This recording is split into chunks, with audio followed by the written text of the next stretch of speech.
Or we're about to start. I just want to change the station. I think we can go.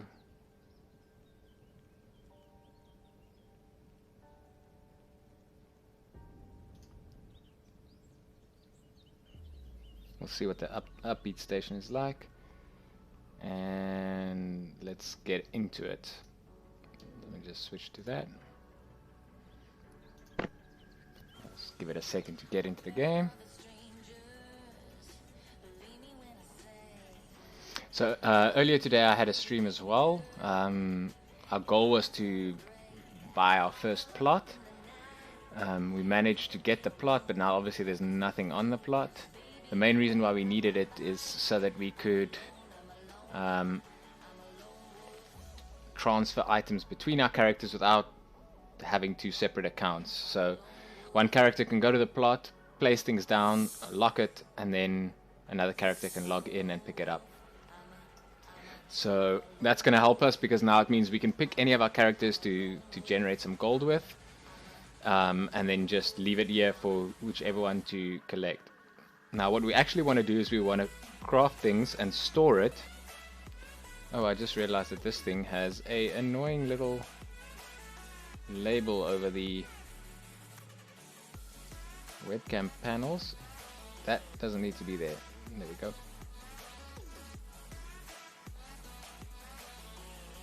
There we go, now I can actually see the events. Okay. So what we want to be able to do is craft all the stuff that's going to get us skill increases before we have the craft orders for them, and then we want to store them so that later when we get the craft orders we can turn them in. But right now, if you lock down a container and you put things in it, that you can take them all out unless you manually set each of them for sale, which is not something that we want to do. We're going to be crafting way too many items for that. So what we've got is this like really small little plot. It's the smallest size. We don't want to increase it in size until we have enough gold to make it the maximum size. And what we're going to do is that's going to cost us like 700 platinum. So 7 million gold. So that's going to take a while. What we're going to do in the meantime is put the smallest house, which I think fits on here, and then just use that because we can put containers inside the house and it'll be safe. So let me just check something here. And I think that's going to work out for us. So what we'll do is we'll take the little ranger here. I've run out of bears. 2 of my bears died when I was grinding before. Right now I don't really have supplies, so let me just check my backpack. I've got some arrows that I grabbed from the other character, but it's only like 20.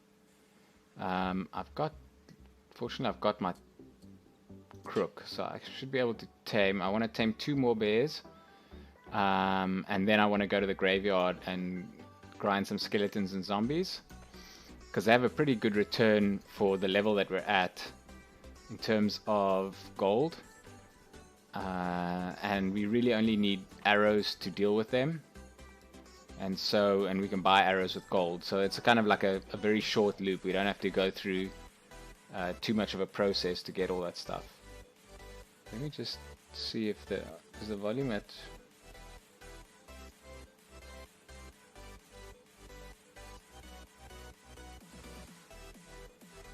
I just want to make sure that this station doesn't have too much like vocal music, because it's going to be a little bit hard for me to talk over. We'll see how it goes. If we have to, we can change to ambient or chill station. So right now we're around here on the map, and we're looking for an area that has brown bears. So that's Up here, some brown bears. I think there's some here. This area here has brown bears, and I think over here also has brown bears. So I'm just going to check it first, because taming brown bears takes us a little while. But we should be able... Okay, if there's elk, there should be brown bears here as well. Because I think elk are the tier that brown bears are on. So I'm going to cover my skills a little bit, because I think the inventory is a little bit more important than that. None of the skills are going to go up now. Maybe the taming, but not by too much. And we're a little bit behind in our taming and beast mastery, because it's a little more complex skill to train, because you can't just do it directly. So we've been getting our archery up. It's a little bit higher, significantly higher actually. Oh, here's a...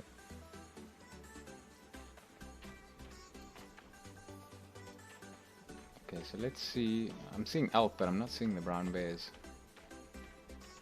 So where the lodge is, here. Okay, so we're not that far from it.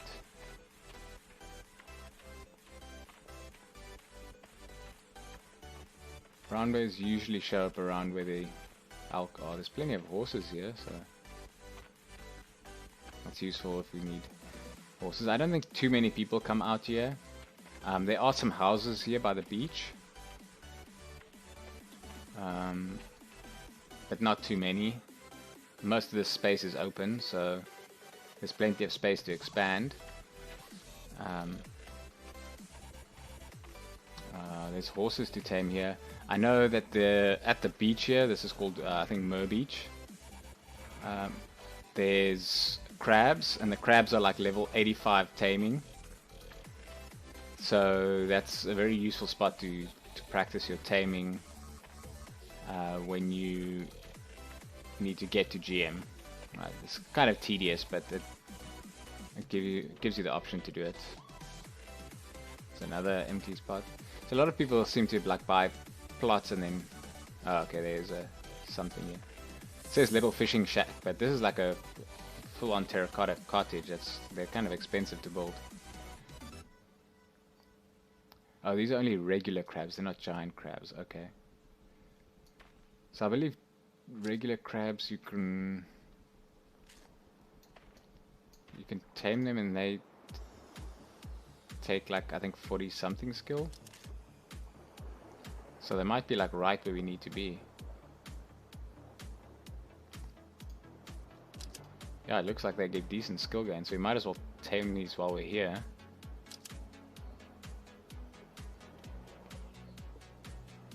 I don't know how well rested I am. Oh, I'm like literally well rested.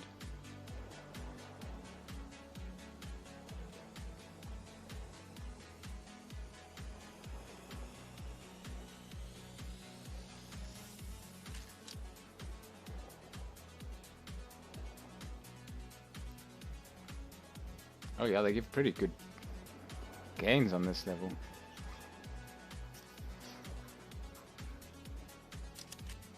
That's not bad.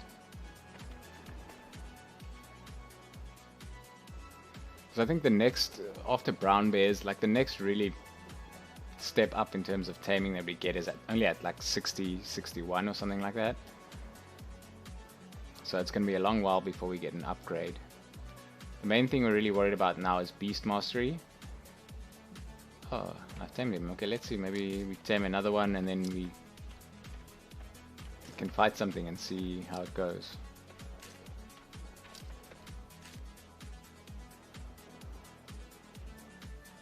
I think, oh wait, if I remember correctly, do crabs take up 3 slots, or is it just the giant crabs that take up 3 slots? I think we should be able to see. If we try and tame another one, it'll tell us we can't if it does. So crab takes up 3 slots. So I guess that's the tricky thing. You have to do one at a time, and then you have to release them.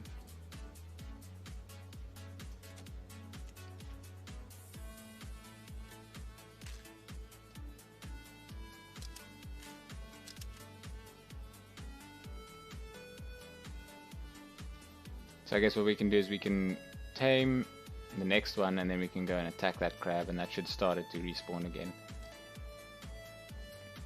I don't think there's that many people here, so maybe it doesn't actually matter if we just leave them here. I mean, they'll stop respawning for a while. But the gains are pretty good. I'm assuming the crab needs like 43 or something to tame, which is higher than the brown bears, which means we're actually getting, should be getting more gains from the crabs than we get from the bears. Okay, now this is a little bit let's go for chill. Oh, I tamed him. Okay, so where's this other crab that we released? He ran off in this direction. Where'd you go, Grabby? The released one. Oh, there's another one. Okay. Oh wow, is he running all the way back to where he was? Oh yeah, see, it doesn't look like releasing them really matters that much because there's so many of them. I don't want to release the bear, so let me just be careful not to do that.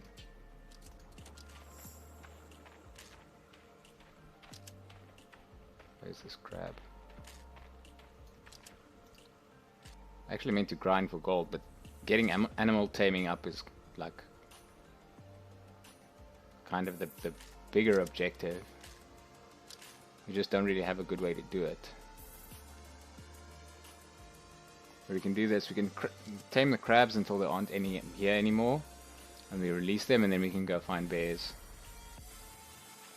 Because my current plan was to tame the bears and then go grind for gold.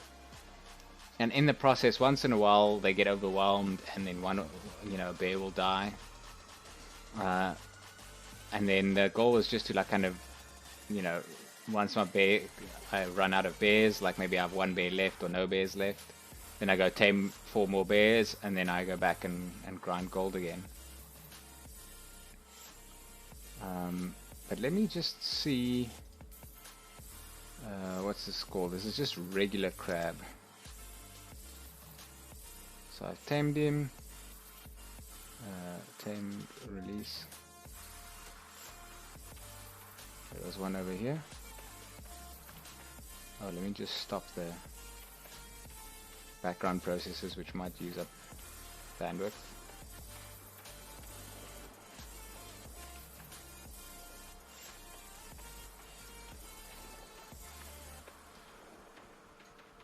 So let's see where they... Oh, it doesn't...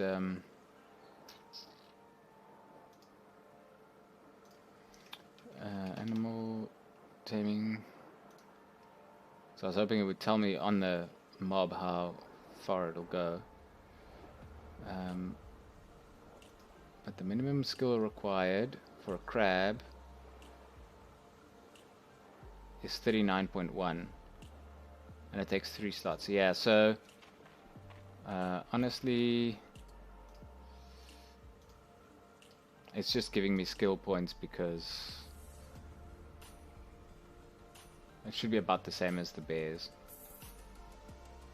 It's nice, it's lower than the bears though, so if you're starting on a new character, it might be worth coming up here and looking for the crabs before you can get to the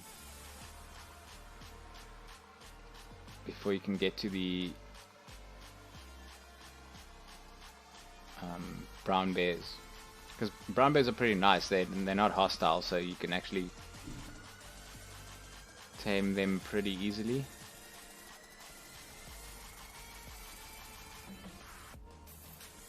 There's plenty of horses here, but not much else.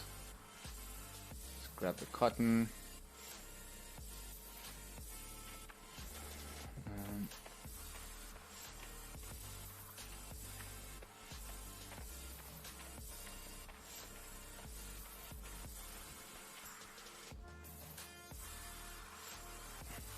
Elk.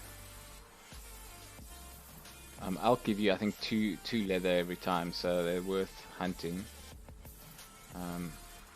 Do I actually have enough bandages? Yes, I definitely have enough bandages.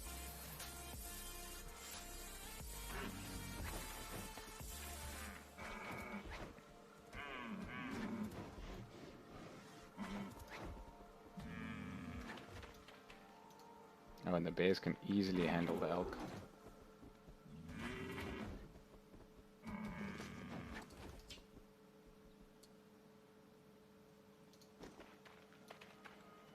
We should be able to bandage the bear. Get some healing. Our healing's actually pretty good. It's our highest skill.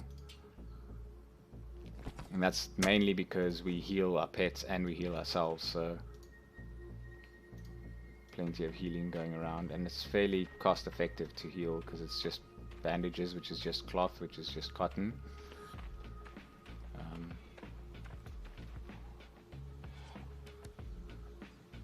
Okay, so I'm gonna get a little bit closer to the road. Oof. Bandits. I could probably take them on. I'm just trying to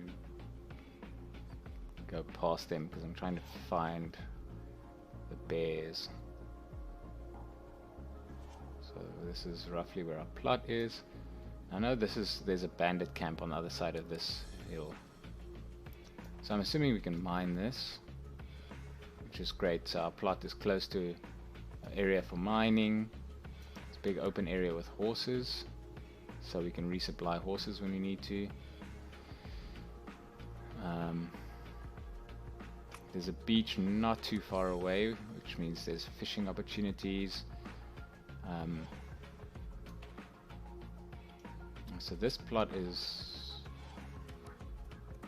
Sandra. It's from here to here, okay. It's not too close to us though.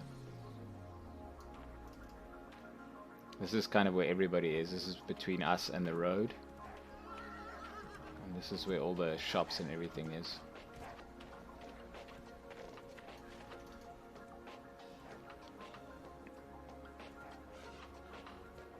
I actually like this type of house, but we don't have space for it. We can only build the smallest one. It's a little bit unfortunate, but it's kind of what we have to do to hedge our bets. I'm hoping we can fit in the little house and then some workstations.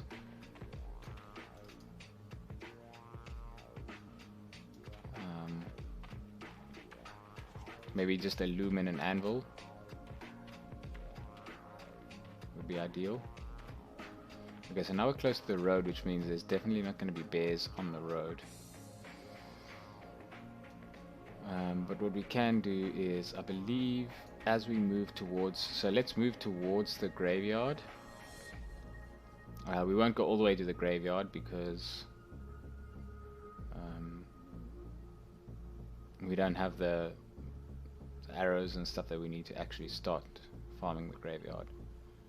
I'm just moving in that direction because I want to see if I can find... I think as we go a little bit north, so we're not going to go into that road because that road goes to the graveyard, but as we go kind of north from here towards the mine or the cave, we should start to get some... Yeah, so there's horses. Usually a little bit past the horses you tend to get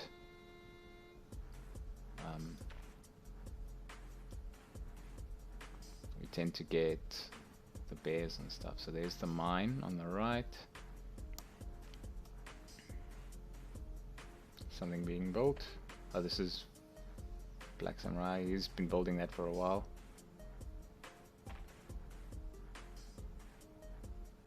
But I guess if one gathers materials on your own, it will take a while. So let us see. Somebody's been taming rats over here. That's the wrong kind of bear.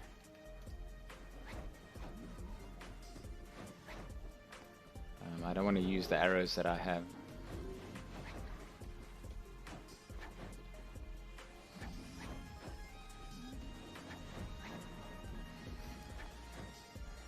So So I need to get more bears so this goes faster, but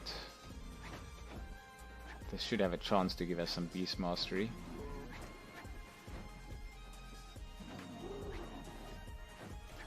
I guess I can start healing them because that'll give me more heals.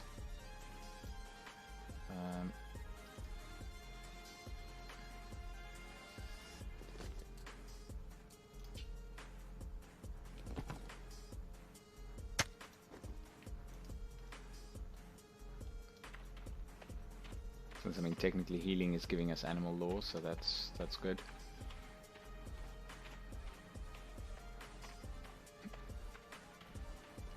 Animal law helps us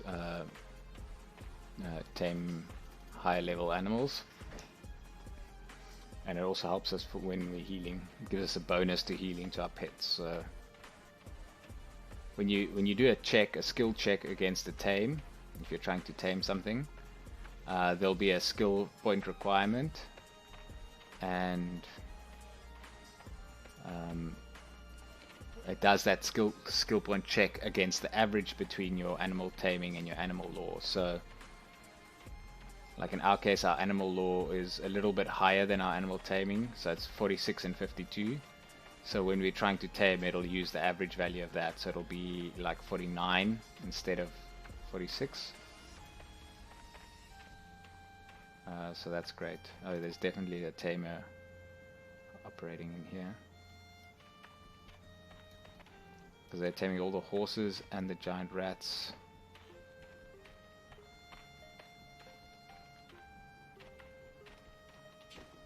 Okay, maybe not all the horses, or some have respawned.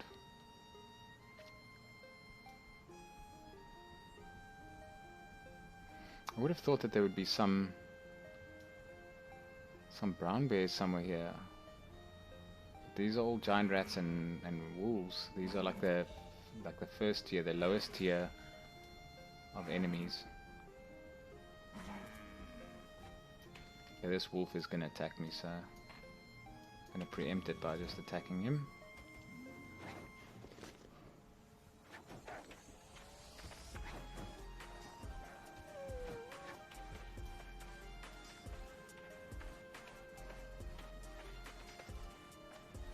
This is just gonna give us stringy meat, but that's fine. Oh, leather. The leather is useful.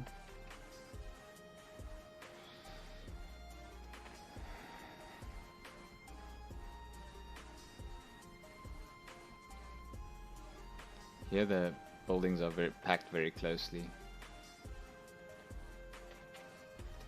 It's quite hard to find cotton plants and also just to navigate through here.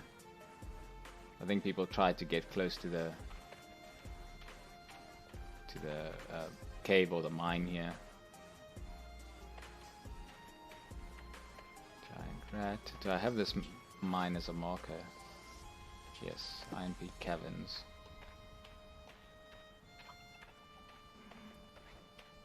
It's a black bear. Oh, there's cotton.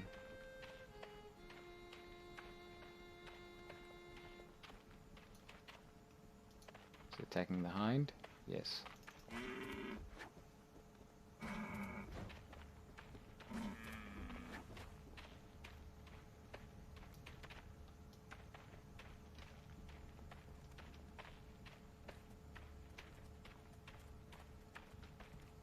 Mushrooms, giant mushroom, black bear,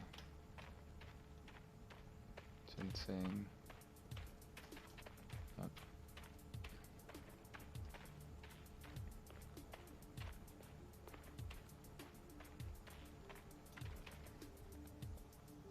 I don't think I was going to have such an issue to find a brown bear on this side. So I guess just remember for the future that we need to go the other way to get brown bears. It's a pity. I was hoping there would be brown bears right near our plot, but I guess if there isn't, we'll always have to go back to town. We are quite far from town, so it is going to be a bit of a mission going back and forth the whole time. Oh, Kawaii, thanks for the host. I appreciate it.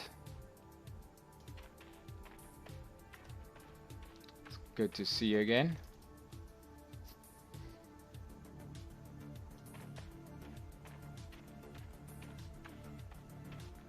Oh, there's a bit. Let us avoid it.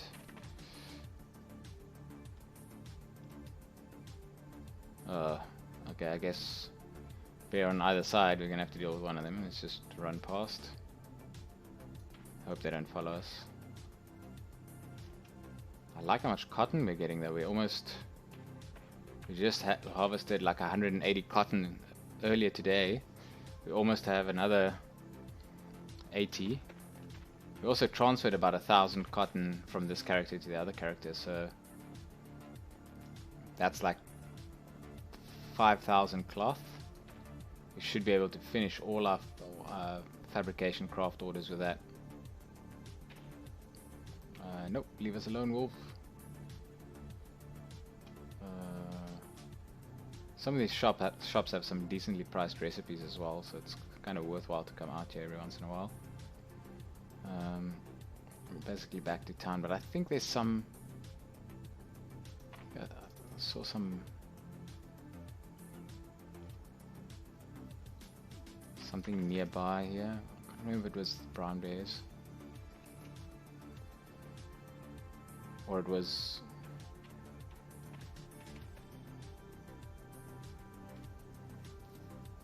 I don't know what it was. I think we're gonna have to go to the other side of town. This way. Oh, I'm losing chat again. Sorry, Ko, I didn't see your message. I saw it now. Yeah, I am good. I played a little bit of this earlier. I remember you dropped by. We managed to. I don't know if you were here at the end, so we managed to just buy the plot. And we're just figuring out how transferring items works. So I think I kind of have a handle on it now.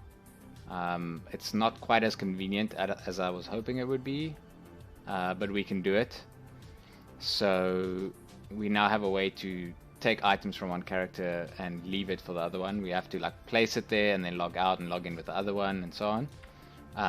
But we can transfer gold, we can transfer items. So if I'm harvesting things with this character, like all the cotton I'm getting, I actually need to use it on my other character. I can do that now. I can craft a bunch of arrows with the other character and leave it for this character. So it makes it a little bit easier. Arrows are pretty cheap, but they're like 1 gold piece per.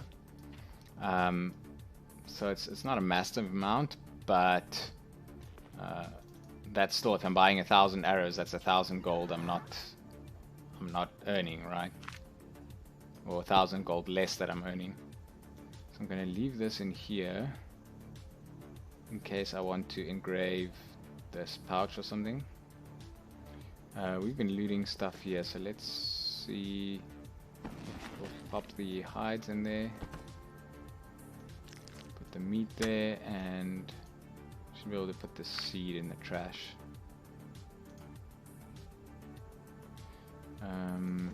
And then what don't we need? We need more arrows. Definitely we need more arrows. Yeah, we can take all of it, why not? We just put it back to save some weight. We have the bandages now, so I'm not going to bother with the food. I'll put it there, I don't want it in the bag. And other than that, I think we're good. We should have about 200 weight to play with. And then what do we need? Okay, I think that's all we need. We got the arrows, so we can, once we get the bears, we can go. 700 isn't that much. I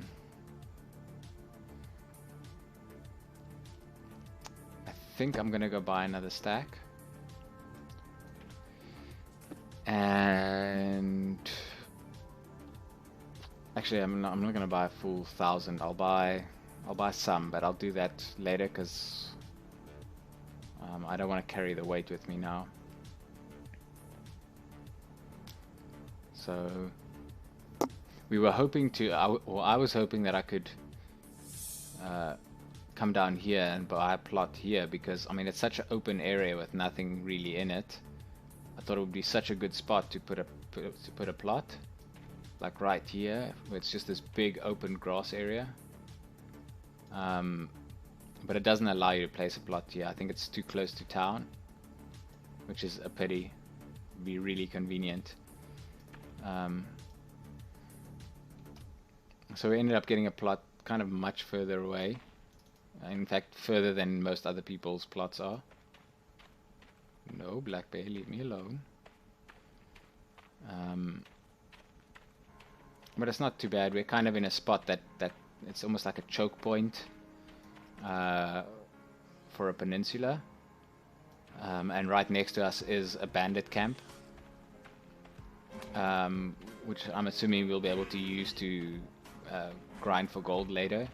I don't actually know what level you need to be. We might already be at the level where that's a good spot to grind, in which case, you know, we can grind there instead of the graveyard. I'll actually have to look it up because I'm not sure how the skill points work. I think it's also 25 to 50. There's like a map that kind of tells you where the points of interest are, and with it tells you like what the skill levels are.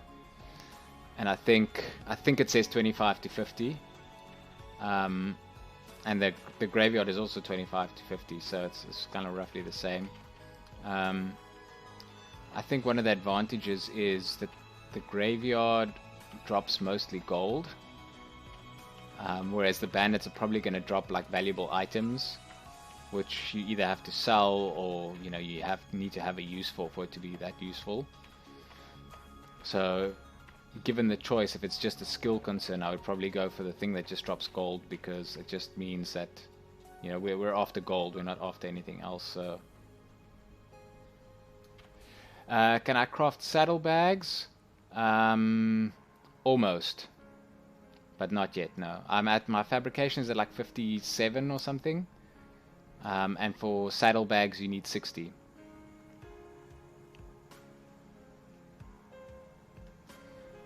Yeah, I mean that's I've been kind of focusing on fabrication. It's like such a useful thing to be able to make.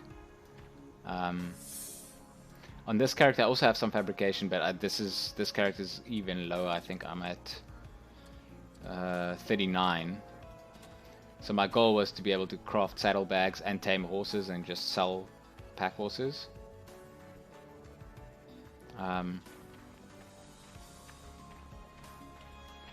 But I don't know if the... so sometimes it's a little bit hard to find it. I normally buy my saddlebags for 999 gold at this store over here. I think it's this one here. So just outside the Dead Gate by Helm. I've seen them for cheaper before, but not consistently. Most people I've talked to have said that, like, you know, kind of roughly 1,000 gold is kind of like the bottom end of what you should sell saddlebags for, because it has such a high skill requirement. So what I normally do is you can taming horses is pretty easy, but you can usually, if you find a tamer in any town, almost all tamers can tame horses. Well, basically all tamers can. So if you ask them for a horse, they'll usually get it for you. Some people charge a lot. I usually charge about 200 to 300, so on average about 250. And then the saddlebag you can just buy. You don't have to craft it yourself.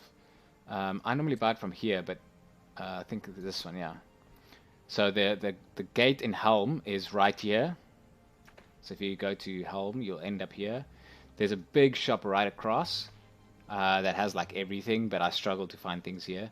They have saddlebags in here, but it's like 1,200 gold. So so Helm is, if I go out, so you would have started either in Pyros Landing, Eldia Village, Helm, which is over here. I don't think, or in Valis, I think you can also start. So if you're in Helm, you take the road out of the city or out of town, and you just follow it. So if you go south, this is where the mine is. You follow it so that the mine's to your right, and then the road kind of meets in a four-way intersection here, and that's right where the gate is. So you'd be coming from that side.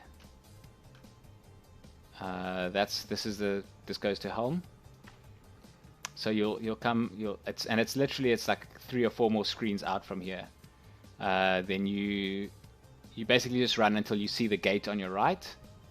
It's basically just where the buildings start. You can't build closer to town, so that they'll be like the first 2 or 3 buildings on your way will be this big shop with all the rugs. They have quite a few, but this is 1,200 gold. I normally just go over to the next one. It's a much smaller shop, but they have all the saddled stuff, the bears and stuff. And in this chest they have no, it's a player shop, and I think they sell for 9.99 gold. And I normally buy here, and they have 4 at the moment. They don't have 5, so you can get 4 for 1,000 gold. If you need 5, you'll have to buy 1 from here for 1,200. It's possible that if you go, so right after if you look at the mini map here, you'll see just as you go past the gateway, if you turn right, this road also, if you follow it, ends up back in Helm, and there's shops on the left side of this road. I've checked all of them. Do you need a saddle or saddlebags?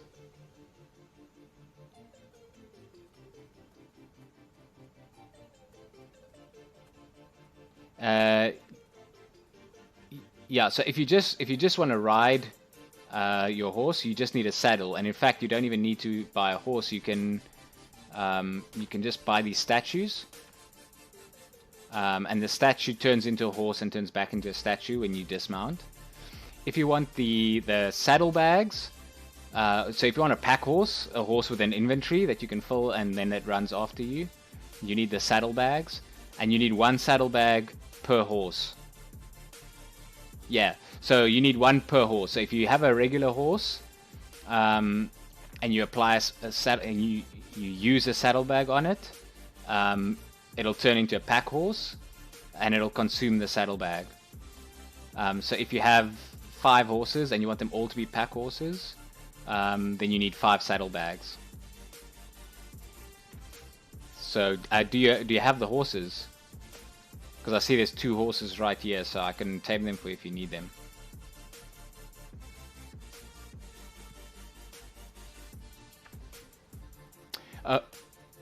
Okay, so I should ask first, are you on Crimson Sea on EU, or are you on one of the other servers?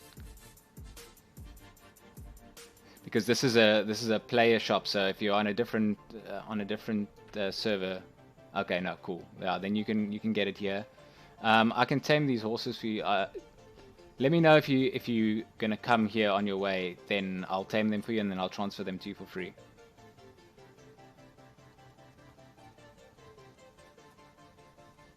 You have 30 taming. That'll be enough. It'll take a while, but it's probably best to tame it yourself because you get the skill from it. So you can tame. There's horses right here, just right by the shop.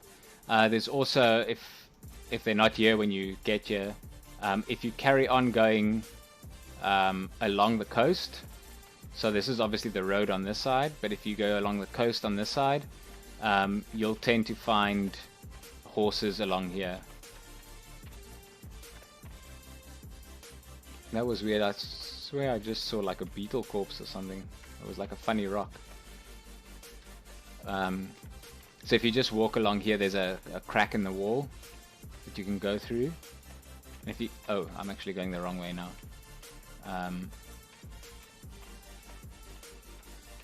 And you can just follow this along. Like there's a bunch of houses here, but you can just kind of move in between them, and after a while you'll start to see wolves and a lot of horses.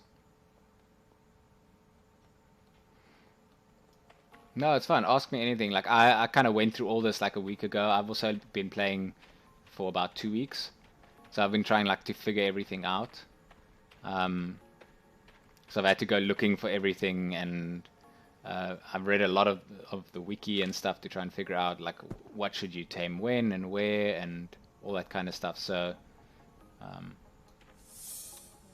if you want to know anything, just ask me and then I'll help you out. No, I'm not in a guild. I plan to start my own guild. Um, there are a couple of guilds that I can join, but I was gonna kind of hold off and then start my own guild because I want to have like a stream guild with like people that watch my stream and just basically new players and stuff, help them out, um, and kind of like find things to do with the community. So I'm gonna hold off on that. I know uh, you need to like sign a guild charter and stuff, so I think you need a certain number of players before you can even start the guild. So I can't do it yet because I don't have any other players. But that's what I want to do later on.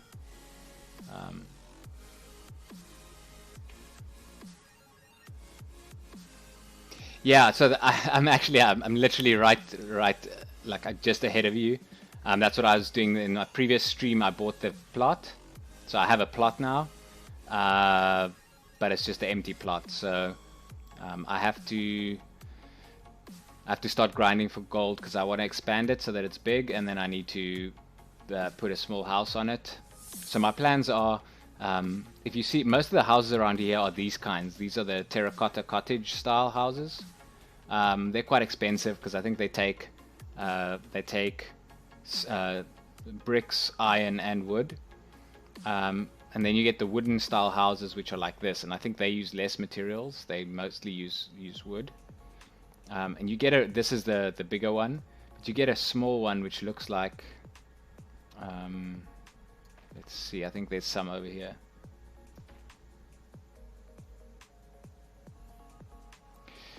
Yeah, so I'm on Steam, and so apparently at the moment you can't get the recurring subscription. So I just bought the month, and then I'll just renew it all the time, or I might just buy a longer subscription up front. I think this is, yeah, so this is also the bigger one. There's a small version of this house that's literally just like the one room. I'm trying to find, I think somebody has it here. And I'm trying to build that because I'm trying to get just any building on the plot, because that's the only way to keep your... Yeah, but so when you buy the 1 year subscription, it doesn't deduct the monthly amount every month for a year. It deducts the full amount right up front, and then it just extends your deadline. So if you look, I bought the 1 month subscription, and all that it really does is it takes that amount and then it sets your expiration date to 1 month from now.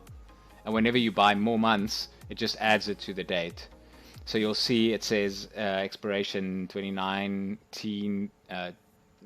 of November. And if I buy another month, it'll just add to it.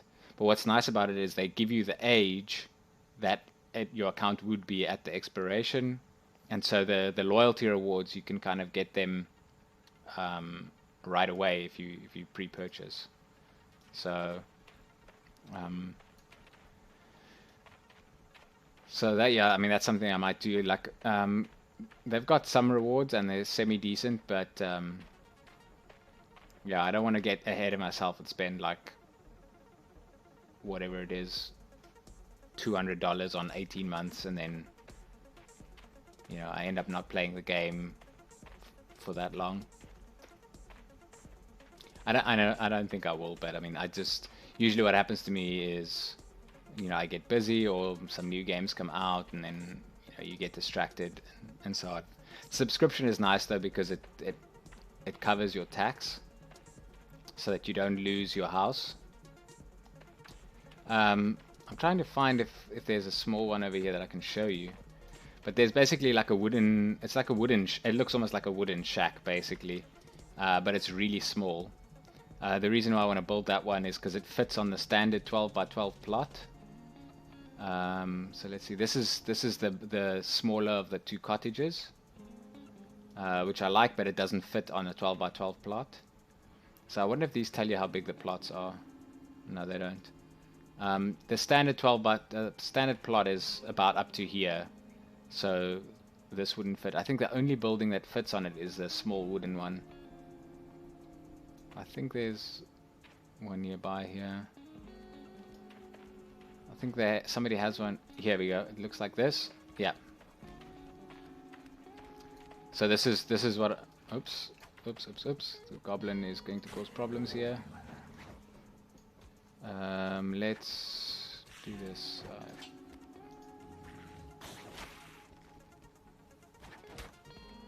The 19. Yeah. So that's a bigger one. Yeah. The smallest one. This one is like under 5 platinum.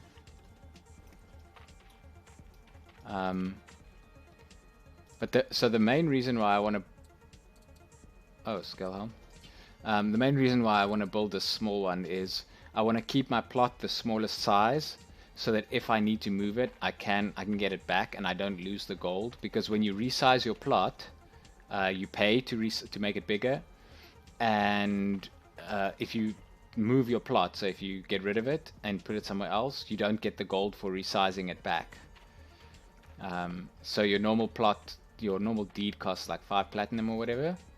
If it costs you like 700 platinum to expand it to the larger size and you want to move it, you don't get that 700 platinum back. You only get the deed back. So, and my thing is I want to have that max size plot. And right now the plot that I'm using is big enough, or the space where my plot is big enough to have the maximum size. But that's not necessarily going to, you know, stay the truth. Somebody can go and build a plot right next to me and then I can't expand it anymore. So just in case somebody does that, I want to keep the plot the smallest size. And can you rebuild from small to bigger? So you can tear the house down and build a bigger house over it, or if your plot is big enough, you can build a second house on the same plot. But there, I mean, the small house is it's only 5 platinum. I'm willing to build it and use that, and then save up the money until I have the plot at its largest size, and then once it's at the size that I want, then I'll tear the smaller house down and build, you know, one of the bigger houses. We'll have to see. That might be a while from now anyway, so they might have more housing options. So we'll see. Right now, I quite like the stone style houses. But I don't know how big those get. So I might have to see. I don't necessarily want to fill the whole plot with like the biggest house that there is. But I want to have kind of a little bit of space, because I'll probably end up using that as like the guild headquarters.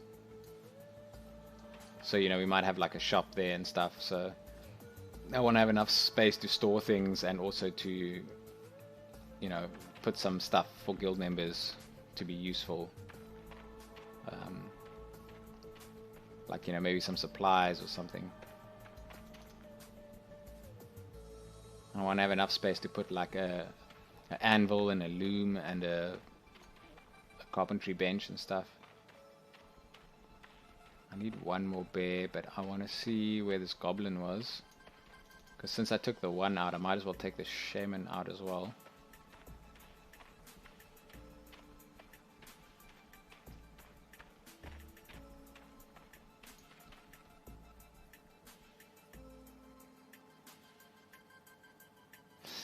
So it's about 10 o'clock now. I'll be streaming till maybe 1 AM. So another 2.5 hours to 3 hours. So I'll still be here for a while. I just started streaming now, like, I guess like 50 minutes ago. Ooh, this is gonna be tricky. Can I don't know if I have the... Let's see if we can get him. Oh, we have arrows, so we should be fine.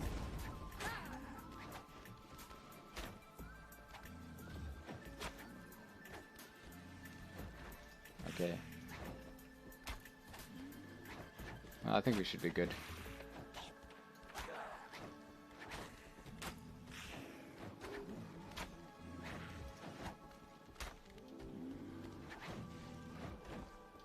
Got him. Okay. So let's see what they had. Gold, that's fine. I like me some gold. I have to set them all to guard me because the new one isn't guarding me. I'm from South Africa. Well, I'm in South Africa. Ooh, scrolls. Scrolls are nice.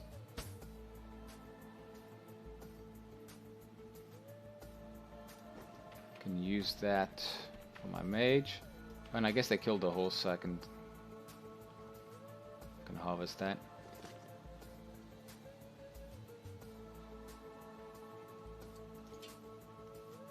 Yeah, so we're in the same time zone as the EU, but obviously far away. So it's a little bit inconvenient. The closest servers for us to play is EU, so... Oh, Norway. Nice. Like the Scandinavian countries, they're pretty liberal.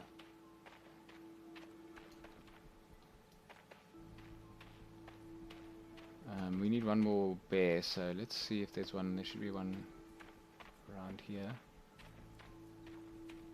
Is this the mine?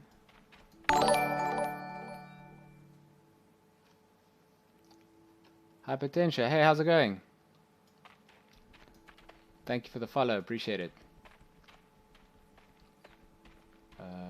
Let's get...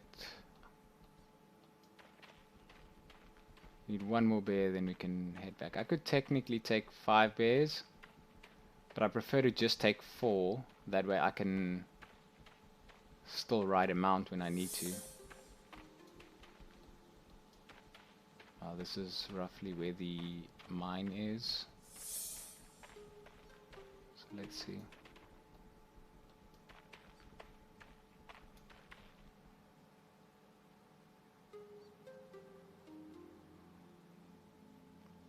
Oh, sure, yeah, I'll be around, so if you want to stop in later,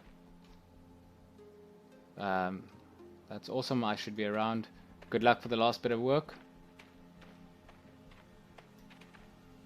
And have a great day if I don't see you later. Oh, you played it earlier? So... Cheers, Kefinitze. So I've only recently started playing, so it's hard for me to gauge how many people were playing before. But from what I understand, a few new people joined when they launched on Steam. But I know that there was some upset about the store and stuff, that people weren't happy, and a few people have said that, you know, they've stopped playing the game, or they've given their account away or whatever. That's not necessarily to say that a lot of people have left. I mean, it might just be a couple of, you know, vocal people, you know, streamers and stuff, or just people that are active on the Discord. So just because you hear of a couple of people saying that they're leaving and a bunch of people are leaving, it doesn't necessarily mean that. We don't really have an indication of what the numbers are like, though, because you know, it is like the servers say population low, medium, high, or whatever, but we don't actually know what those numbers mean, right? Like what the difference between low and medium is. I know at some point recently they added a server. Ooh, that troll is kind of a... Oops, did I not mount? Troll is having a field day with that spider. I don't know if I can take a troll. Maybe we should figure out if we can take a troll. What's the spider doing? He is suffering.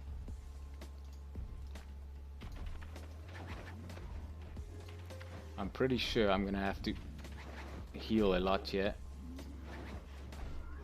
Oops, it's too far away.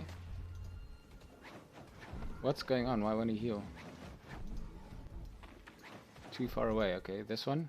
Sure. Oh, I don't have my bow equipped, that's why.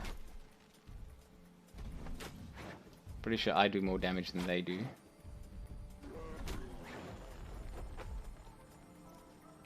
Okay, so we can definitely take a troll. That's good to know. Yeah, I would say probably the population is still a bit low. I definitely think the game will be much more fun with more players. If you haven't played in a while, apparently there was a fairly significant change in PvP. So currently, and I don't know if it's going to stay this way, but currently this zone, the Oasis, is the only PvP zone. So these other regions are all basically PvE. Now, I don't know, I get the feeling that you can attack somebody if they're chaotic. But you can't be attacked by them first. So yeah, as far as I can tell, there's almost no PvP, unless if you're looking for PvP, if you go to the Oasis, you know, that's basically where they will all be. I don't know how thriving the PvP community is, because it sounds like most PvPers are kind of unhappy about it and not really playing that much. So that's another thing. Like, if you're kind of looking for the PvP experience, I don't know how that's changed since before that change was implemented. I usually, if I have the choice to play on PvP or PvE servers, I normally play on PvE servers. And there is a PvE community server where like everything is PvE. But personally, I don't see the point in playing on that server when the game is effectively PvP. I mean PvE in most of the map, right? Let's heal this bear. He's not done being healed. Gold is handy. This is not a good like gold collection rate though, so it's probably not the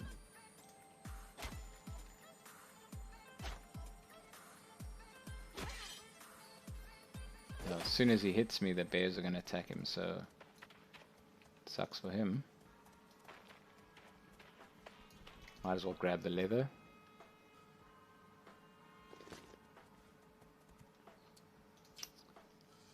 Alright, cool, cheers. Thanks for stopping by.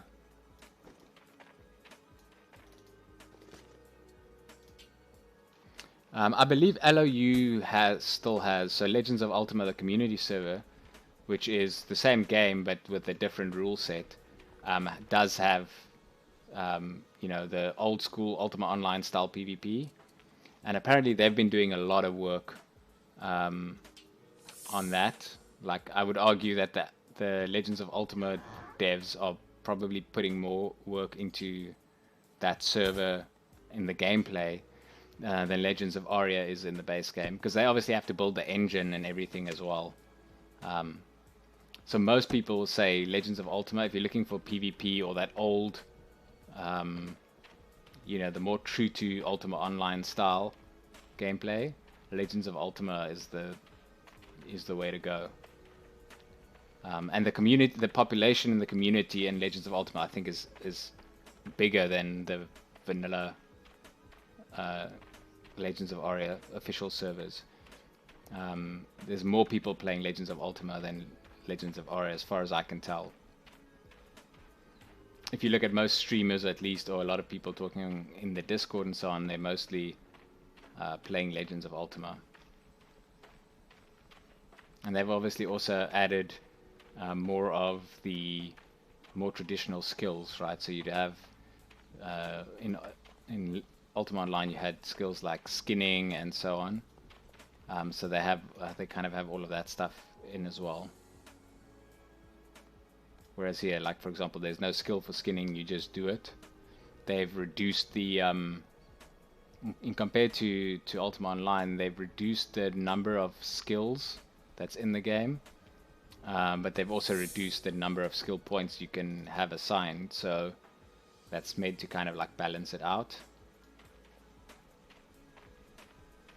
But for people who want the, you know, the more like traditional, more focused style builds, you can play Legends of Ultima. And they have a couple of other things that Legends of Aria doesn't have yet, like the rune books and stuff, for more convenient teleportation and stuff. But I believe that's coming in the next point release. Legends of Aria is going to build that just into the game. So I don't know if they'll have the same implementation.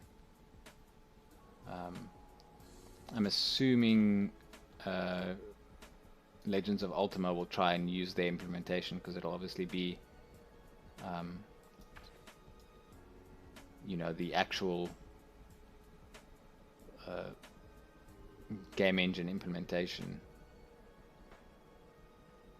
Or maybe it doesn't matter, maybe they just implemented the same thing for Legends of Aria that they implemented for Legends of Ultima.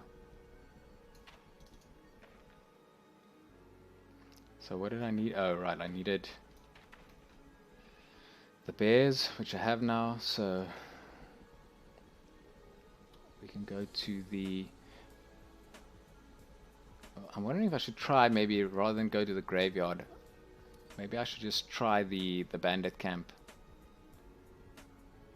and see whether I can manage it, and also what kind of rewards drop from there. Oh, I'm running right past all this cotton which I need.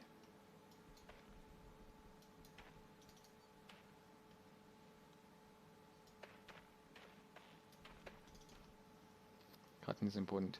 How many bandages do I have? 208. So I definitely have enough bandages. I have some arrows. At least enough to last for a while.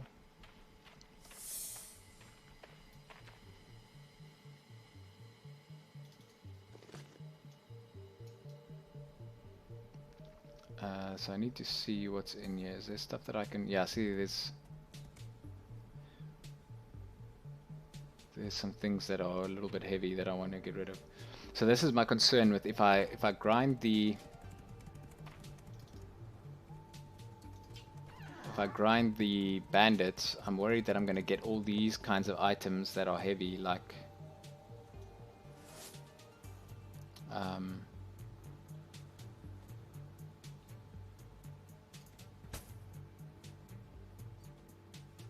these helms.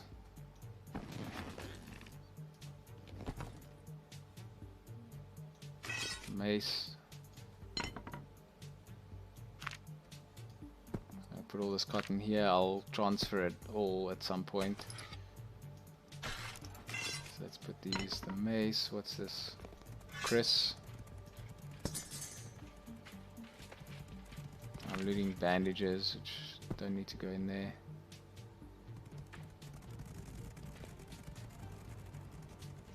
Rune scrolls, poison scrolls.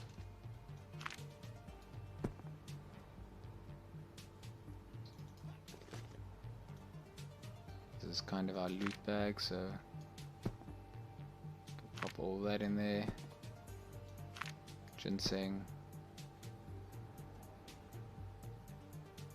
Scroll. I have some scrolls here, but I think... Oh wait, I've got poison scroll.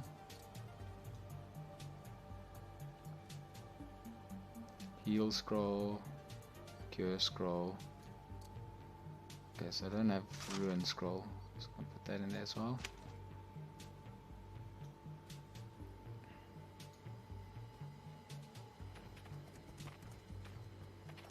These are maps.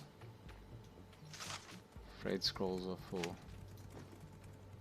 making other things, and then I want to put that in there.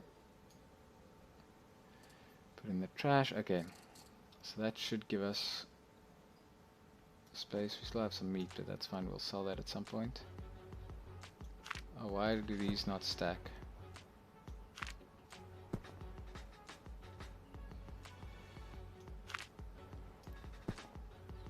I don't know why they don't stack. Okay. So, what's this? Magical essence? I don't know what that's for.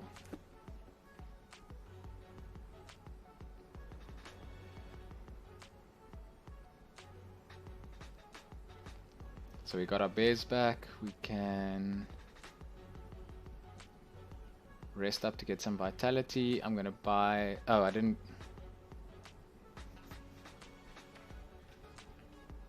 Let me buy arrows that sell the stuff. Now I'm just kind of running around in circles.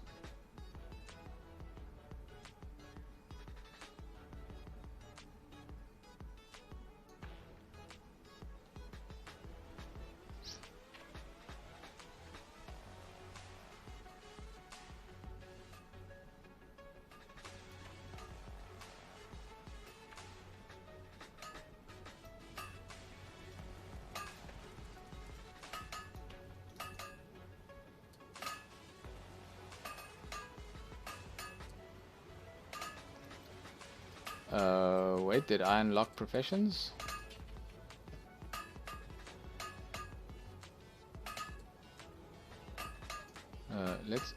Why? Can I move this, please? Oh, there we go.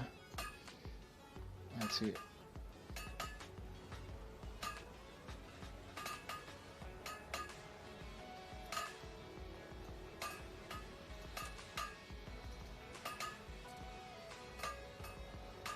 Oh, I don't want to do that. I'm trying to sell him something. Okay. Okay, no, that's not... So confused now, because normally I...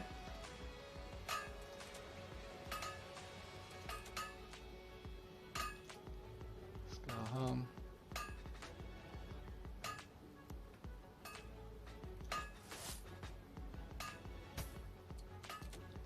Okay, that should give me some weight back.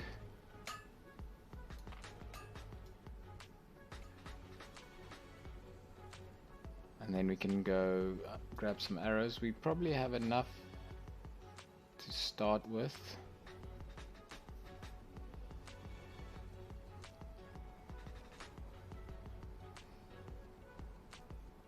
Actually, let's not get too many arrows because we're just going to be adding weight and then we'll have to deal with getting full sooner. So we'll get vitality back. I think then we try, we see how we do. Oh, we've well rested already. We'll see how we do at the bandit camp. If we end up with like way too much loot and we keep having to come back too often, you know, we might change our plan and go back to the graveyard. Because I'm pretty sure, let me just, before I get into the, where's this map? Let's just see. I'm pretty sure we don't need dungeons, mines, mage towers, cities. We need taming and monsters. So that's leeches, that's spiders.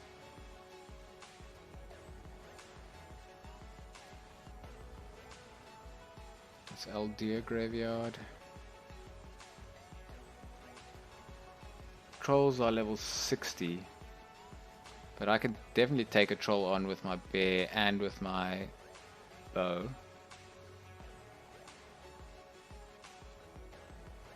Oh, there we go. We got the map.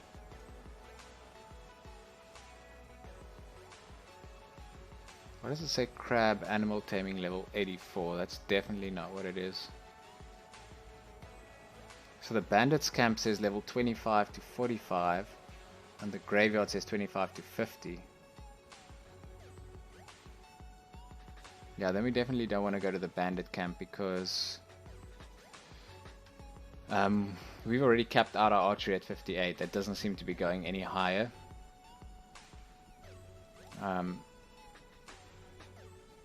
So if the... Is that it? That must have been someone's pet.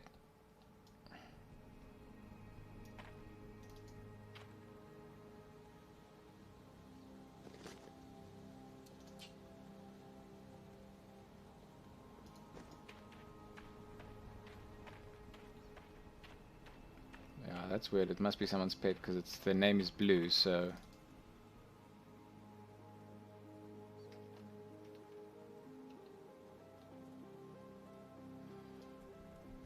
So let's... Oh. It always happens. As soon as I summon my mount, I find a ton of cotton and then I have to get off again.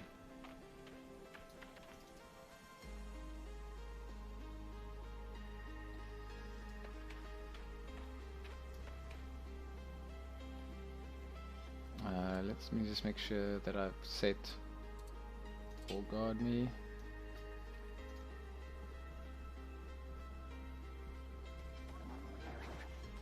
I've got their health indicators.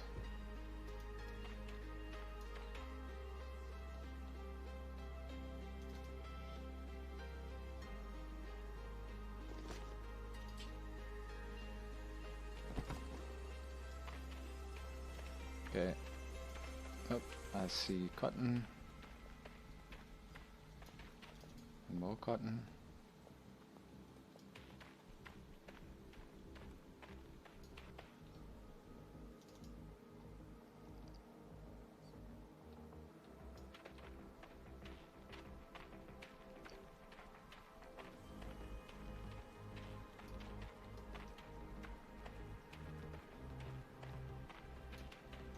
Oops, almost ran straight by some cotton. So is this the... Oh no, that's definitely the bigger house. It's not the small house with just some stuff added onto it.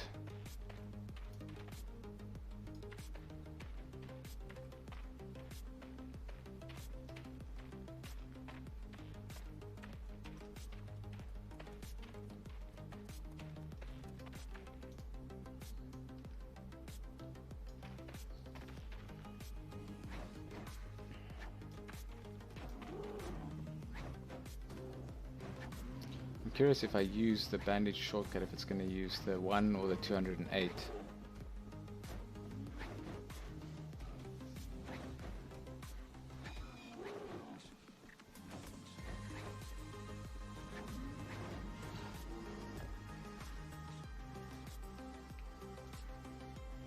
Okay, use the 1, that's good.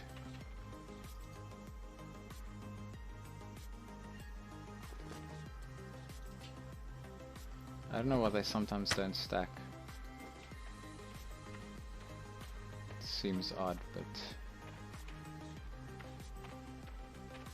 it's okay. Using the single one has kind of solved the problem.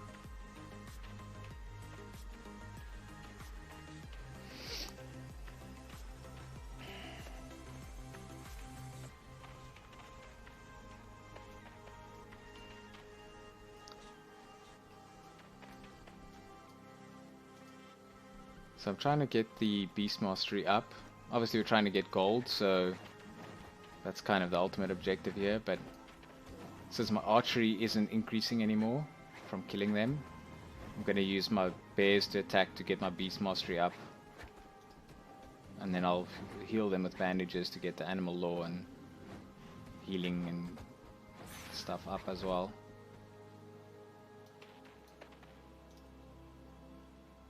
The real trick here is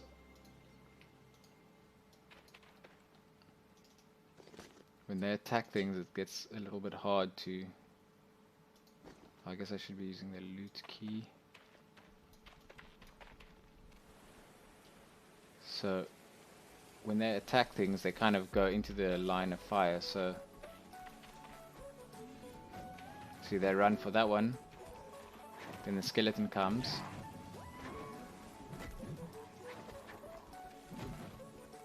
And then the zombie comes, and then everything kind of piles on.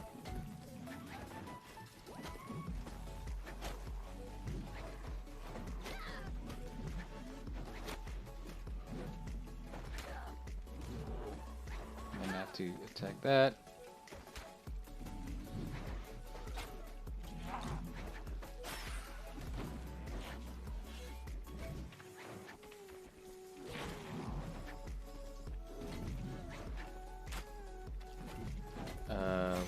is going on?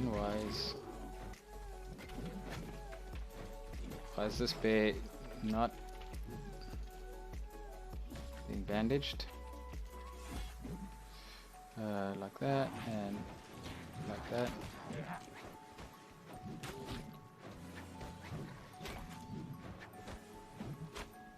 You see now they're just gonna aggro all of that, and it's gonna be a nightmare. So it's gonna be all come over here. I can bandage you.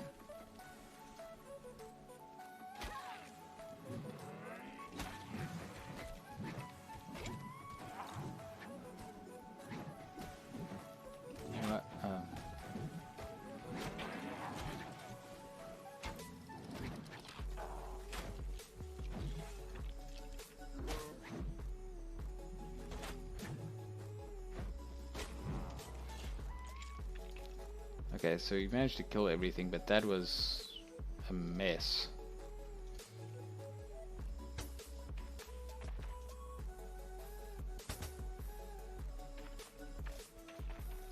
No bears died, but what we've learned is sending the bears in definitely isn't the strategy. We actually have to heal ourselves as well. That was a mess. So I think the way that we mitigate that is we draw them in with a bow shot. Oh, there's another one that we didn't loot.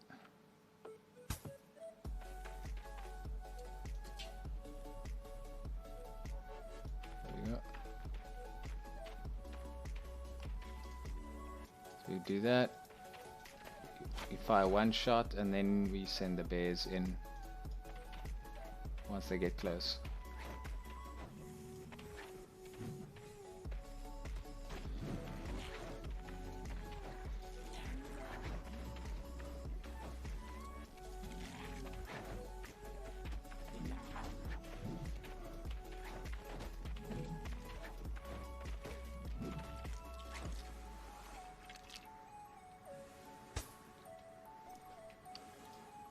So the problem there is that the bears actually just take too long to kill it. So luckily, if we get our beast mastery skill up, they'll do more damage, and that should alleviate that problem.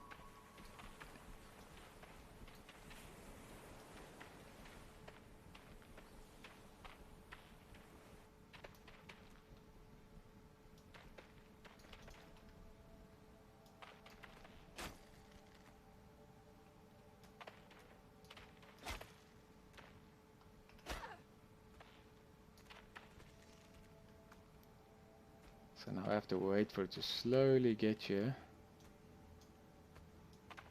so that the bears can attack it. And my guess is something is going to spawn right on top of them.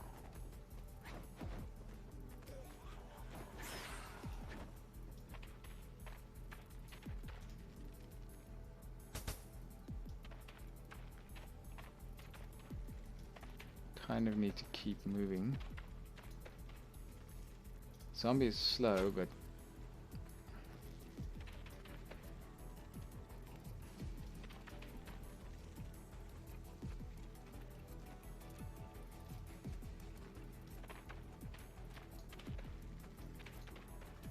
I don't want to do too much damage to it because then the bears don't get a lot of shots in. Like right now the key thing is the bears need to hit enemies as much as possible.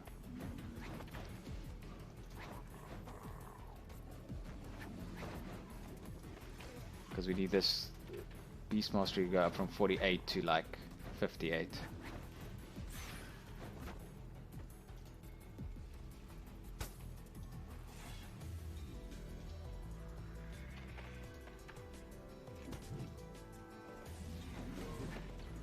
It's not too much of an issue if they're getting hurt. I can just heal them, but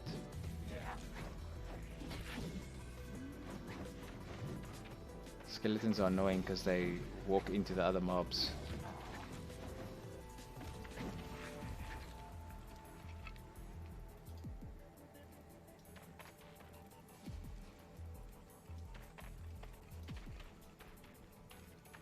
Bears seem to have a little bit more health than the other mobs, which makes healing a little bit easier, but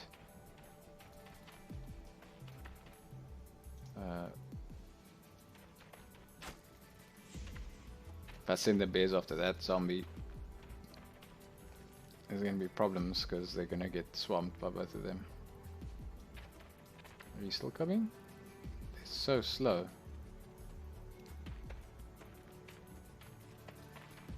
Just need to drag them far enough away that... There we go. I don't mind if we go through bandages like crazy. We can go through 1,000 bandages, it doesn't bother me.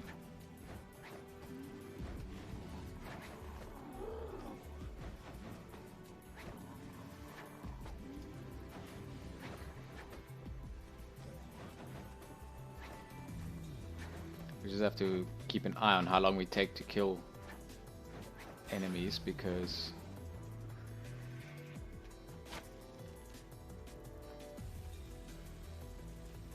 that should be fine. They can go after the bear, after the zombie. We can heal this bear.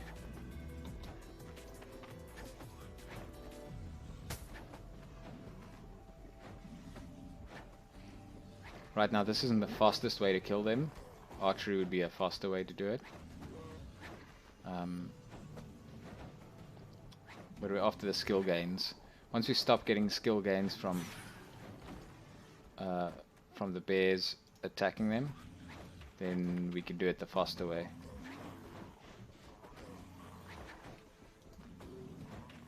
Where's they killed a zombie somewhere there. Can't tell where.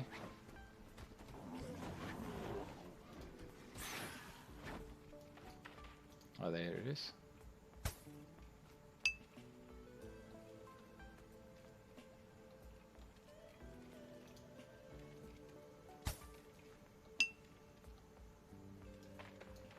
I think since we've killed some of those, we can now get rid of the zombie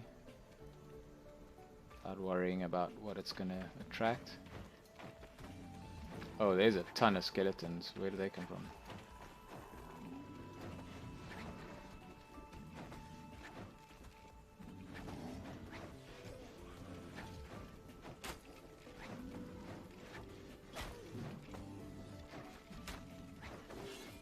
I'm basically just using my archery to deal with any of the ads.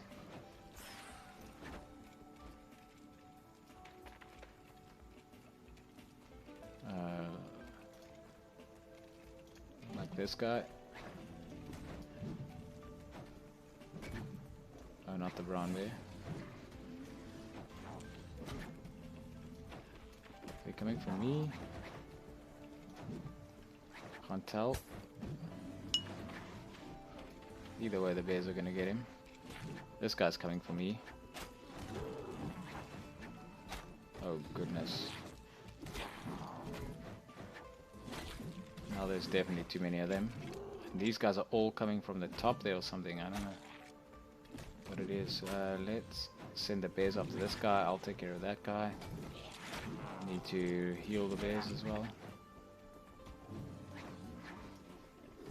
The bears attacking this guy.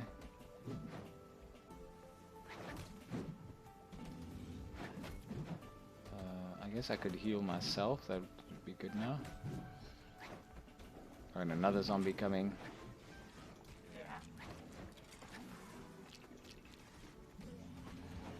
So I honestly don't know what I can loot here. This guy. I need to heal one of them, so let's heal. That guy is taking the most damage. One of these still has loot. Oh, that one.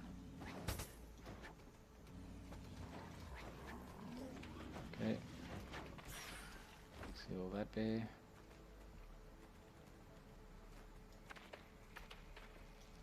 I guess the bears can go after... Oh no, I can't see it. They should follow me. There we go. Oh, I can't reach it. Usually when it says there's nothing in that container, it means you can't reach it.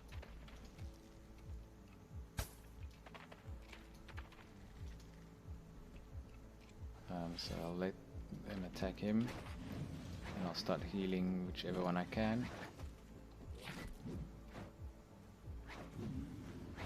Oh man, they spawn so fast. Should be able to get rid of this zombie before he gets to them.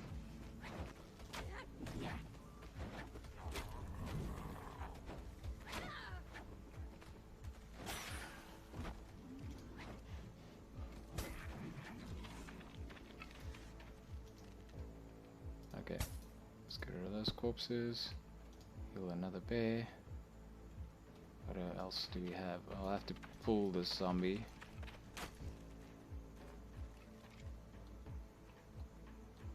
Something else here hasn't been looted, this guy.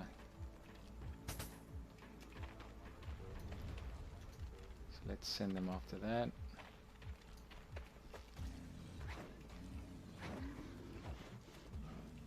Hopefully they can handle this zombie before anything else comes from that side. But I think that zombie is going to get their attention, and then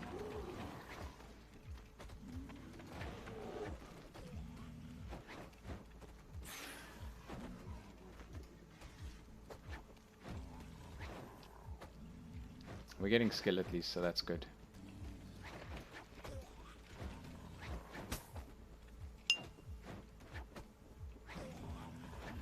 As they level up, as we get to...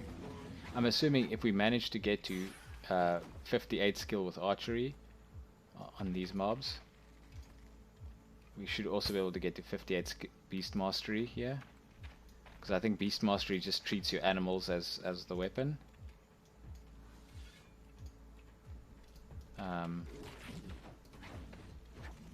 So I think that's how that works. Once they do get to 58 beast mastery, they should be much more effective against them.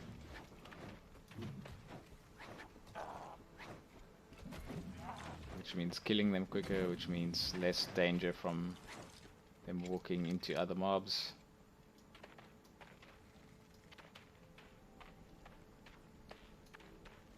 Let's see, why can't I...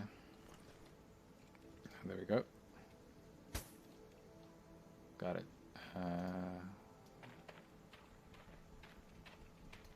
The health is fairly decent. It doesn't drop too low.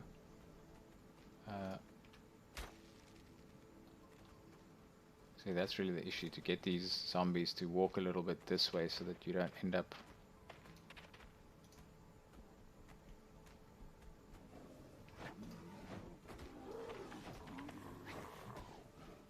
I also need to be healing like as much as we can. We don't need to be efficient with the bandages, we just need to, like, each bandage is a skill use, so the more skill checks we do, the higher our skill goes, so there we go, another.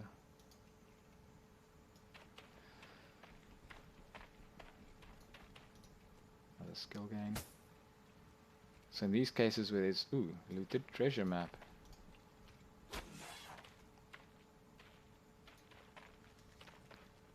Why do you what? Why do you have to follow you to chat? Oh, you mean why do I have to tell them to follow in chat? It's just the way that it allows you to command them. So you can see, for example, sorry, did I misread?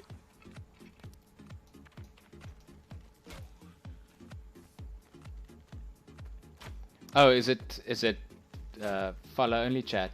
Yeah, I had a bunch of like bots come in that like just says like pre-recorded responses and then goes like you know, like, hey, buy this thing or whatever, and turning it to followers only chat helped a lot.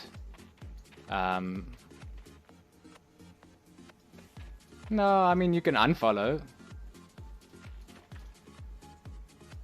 It's not like a paywall or anything. Yeah, but I mean, I'm one person. I don't have any mods, so that's just a easy way to do it.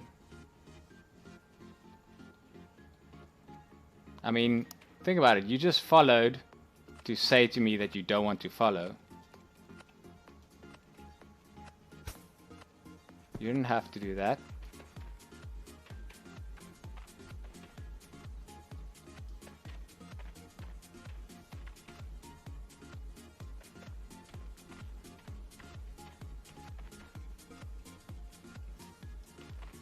No, I mean, he's entitled to his opinion, right? Like, that's a valid concern. Like, if you know, but my real question is, you don't care enough about the channel to hit the follow button, but you care enough about the channel that you want to say something. Like, you know, I don't know. I mean, that's exactly my thinking is you can do exactly that, right? You can follow, you can chat, you can ask me. Say you want to ask me a question like, "What games do I play?" or anything like that, right? You follow, and ask me what games I play, and then I say I play, I don't know, Porn Simulator 2000, and you go, "Oh, I'm not interested in that," and then you go, "Okay," and you leave the channel. You can unfollow, you can do everything. I didn't take your money. I didn't ask you for your email address or your contact details or anything, right? I'm not expecting anything from you that you can't take back. And worst case scenario, no, look, think about how much power I'm giving you, right? Chat shows up on the stream, right? It's recorded and it gets hosted on YouTube, Mixer, and Twitch for 2 weeks on some platforms, and some for I think forever on YouTube, right? So for the power for you to add comments, that's going to be broadcast indefinitely. All I ask for you is to have my name in a list when I'm live, like on the side, which is easy to ignore. I have like very low viewership. I'm always going to be at the bottom of that list. It's not like I'm going to be in your face or anything like that. So I feel that's fair. You know, people might disagree, and that's their right, but you know, I've seen much more dicky things on Twitch. I've seen people have only have subscriber only streams, right? Where you have to pay to just watch the stream, right? Like, you can't even watch the stream unless you pay. Like, comparatively, you know, asking somebody to follow, just to follow you. I mean, that feature's there in Twitch, right? You don't have to earn it. You don't have to. It's a moderation feature. And I mean, I've got I got 20 streams on Twitch. I can't just. What must I do to get a moderator? Must I call 1-800-moderator and you know, get people to do that? You can't just do that. It doesn't work that way. You need moderators who like understand, you know, what you're trying to do, what type of audience you want, what kind of streams you have, all that kind of stuff. And when you just start out like that, those people don't exist, right? It's got to be you. You've got to moderate it. And if only having followers be able to chat means that fewer people are chatting and it's easier for you to manage it, I think that's a valid feature. I think that's something that people need to have.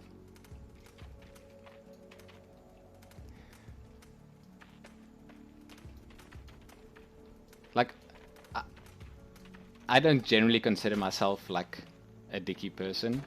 Like, I think everybody obviously thinks that they're nice or whatever, or not necessarily that they're nice, but everybody thinks, you know, their choices are fair, because it's their choices. If they didn't, they wouldn't choose that.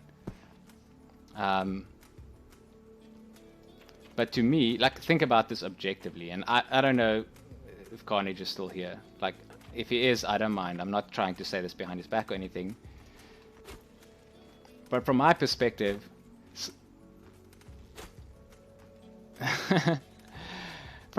you come into somebody's stream, right? You don't like what they're doing.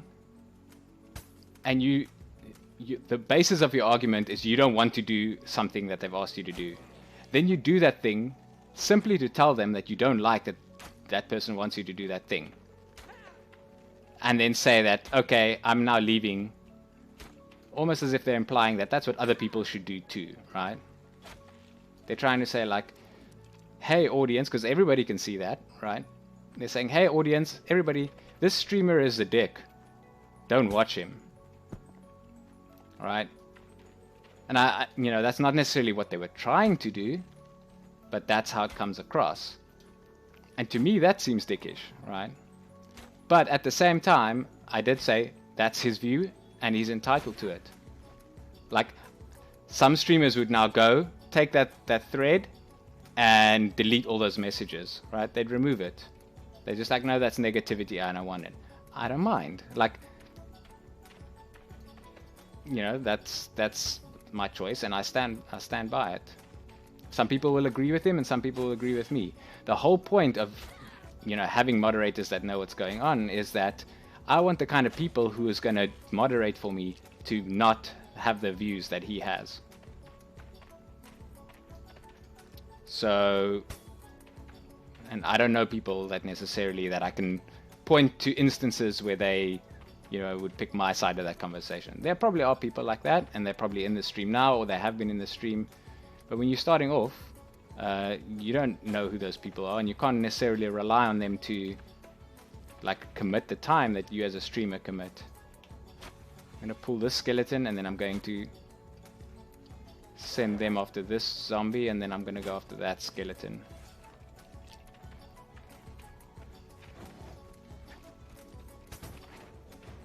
So this is the problem with taming. Taming can be very powerful, but it's quite a lot of micromanaging. And this is why I feel archery complements it so well, because I can pull this target, then get rid of this one, and then set them on the other one.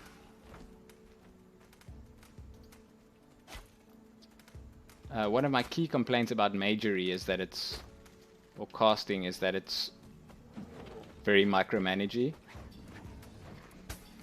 And I guess in a way this is too. I want them to go for him, and I want to heal him. But I kind of like this more. It's not so much about moving around, stopping things from moving around and all that. It's kind of just like picking your targets, predicting their movements, that kind of thing. Which I like more than managing your reagents and, keeping track. Because if you run out of reagents in the middle of a fight and you die because of it, I would feel robbed. I know technically it's your responsibility to keep track of that stuff. But I'd rather die because I picked the wrong target. Oof. Yeah, so Kawhi, you're obviously in the streamer's orders would end up attacking the. Yeah, so that usually happens, especially if if you've been streaming for years and some of your audience is like loyal viewers. I've seen was it in Wildstream? Oh my goodness, was it funny? The guy came into Wildstream, asked him, why do you have the LGBTQ, that tag on your stream?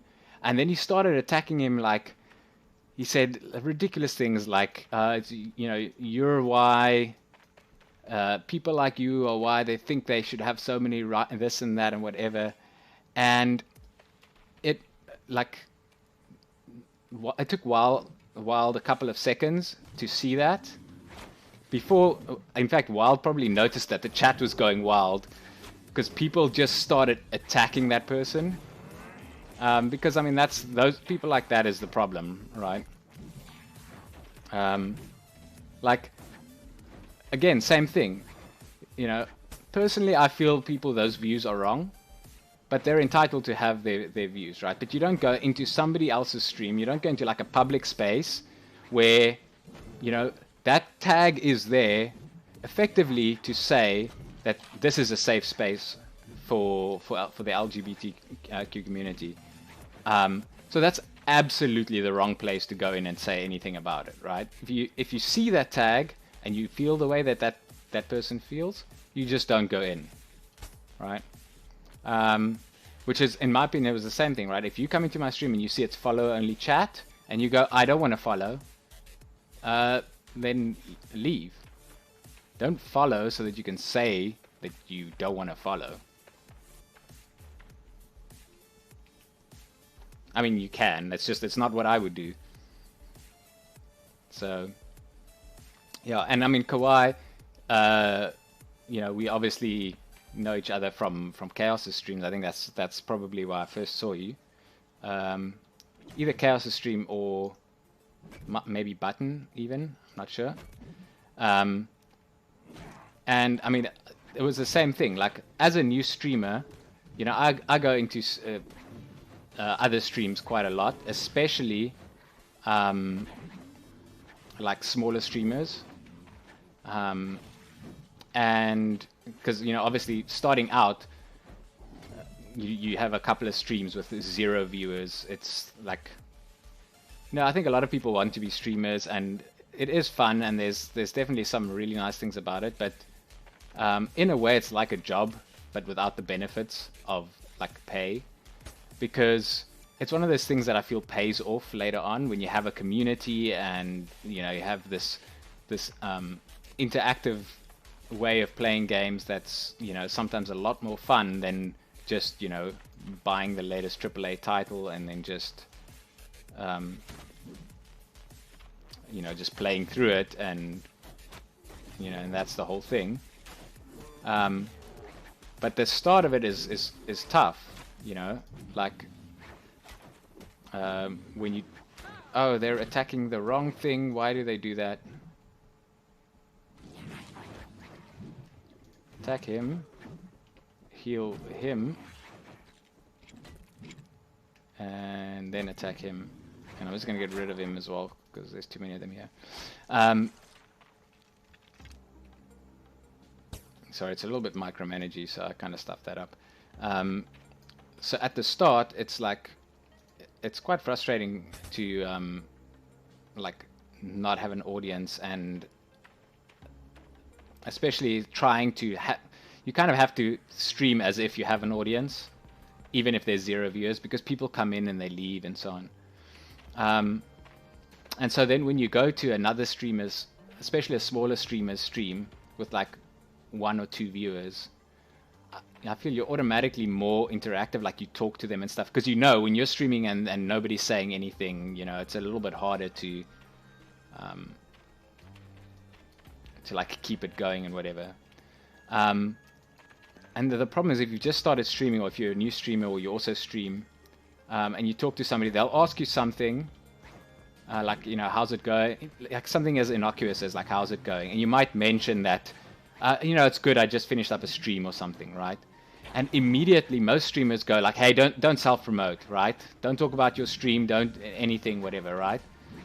And I feel like that's very different to, like, you know, just saying, you know, I just finished up a stream is the same as saying like, oh, I just had dinner or whatever, right?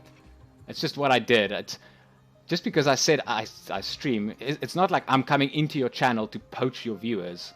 And a lot of people get like very, like, immediately they're like, Nate, don't do that, man. It's bad form. You know, people aren't going to watch your channel, whatever. And it's like, yes, I know that there are people that go into other people's streams. They literally just drop in. They say, hey, I also stream this game or whatever. And maybe post a link if, you know, if you haven't set up your chat to not allow that or whatever. And then they just dive bomb out of there, right? Like, I know there are people that do that, and of course, like, don't do that. That's really bad. But, you know, like, I feel people are maybe a little bit too sensitive. Like, how can I put this? I don't know how insecure somebody would have to be that just somebody mentioning in their chat that they stream, if they feel that they're going to lose viewership because of that, right? Of course, people aren't going to go, and if people aren't going to go, it doesn't matter. But yeah, I mean, obviously, if people are literally advertising, like they say, hey, you guys should watch my stream, or whatever, then sure, tell them like, hey, that's not the way to do it.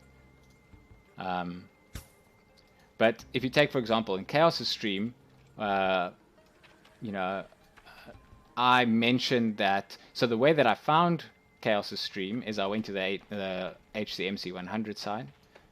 Actually, no, I didn't even go to the HCMC 100 site. I did do that a couple of times to look for other streamers, because as I joined, as I started doing it, the list was starting to grow pretty quick. So I kept an eye on it to see like who are the new streamers and stuff, and I try to go check their channels. Also just kind of in support. Like I joined the HCMC 100 one because I wanted to do the challenge because I thought it was interesting. But also, like, to a certain extent, it's kind of like a kind of self-promotion, right? Because just like I was looking for other people doing the challenge, some other people will also look for people who are doing the challenge and might find my channel. I don't know how many people did. Nobody mentioned that they found me through the site, so I don't know that for sure.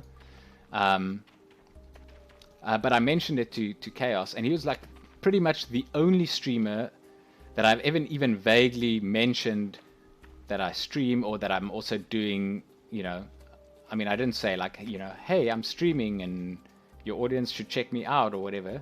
I just mentioned, I said, I think I greeted by saying like, hey fellow HCMC 100er. And Chaos was like, oh, hey, there's another streamer or whatever. And he's one of those people that he's like, oh, okay, you're another streamer. He gave me mod like right away, right? Most people don't do that. And if I'm honest, it's probably not the best idea either. But Chaos is such a nice guy. Like he tolerates viewers that keep asking him the same questions over and over, which I would probably start doing it, but I would get annoyed after a while. I need that guy to go away. Actually, I'm gonna stick the bears on him, and then I want to stop shooting him because I want the bears to kill him. And oops, I need to. These guys respawn so fast, I don't get time to loot anything.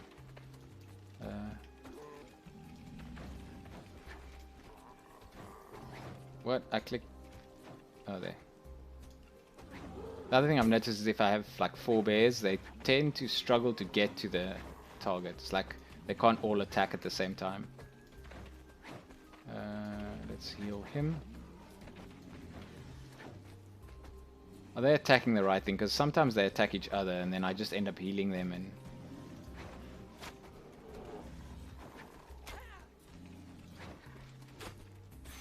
I'm just going to get rid of that zombie because they're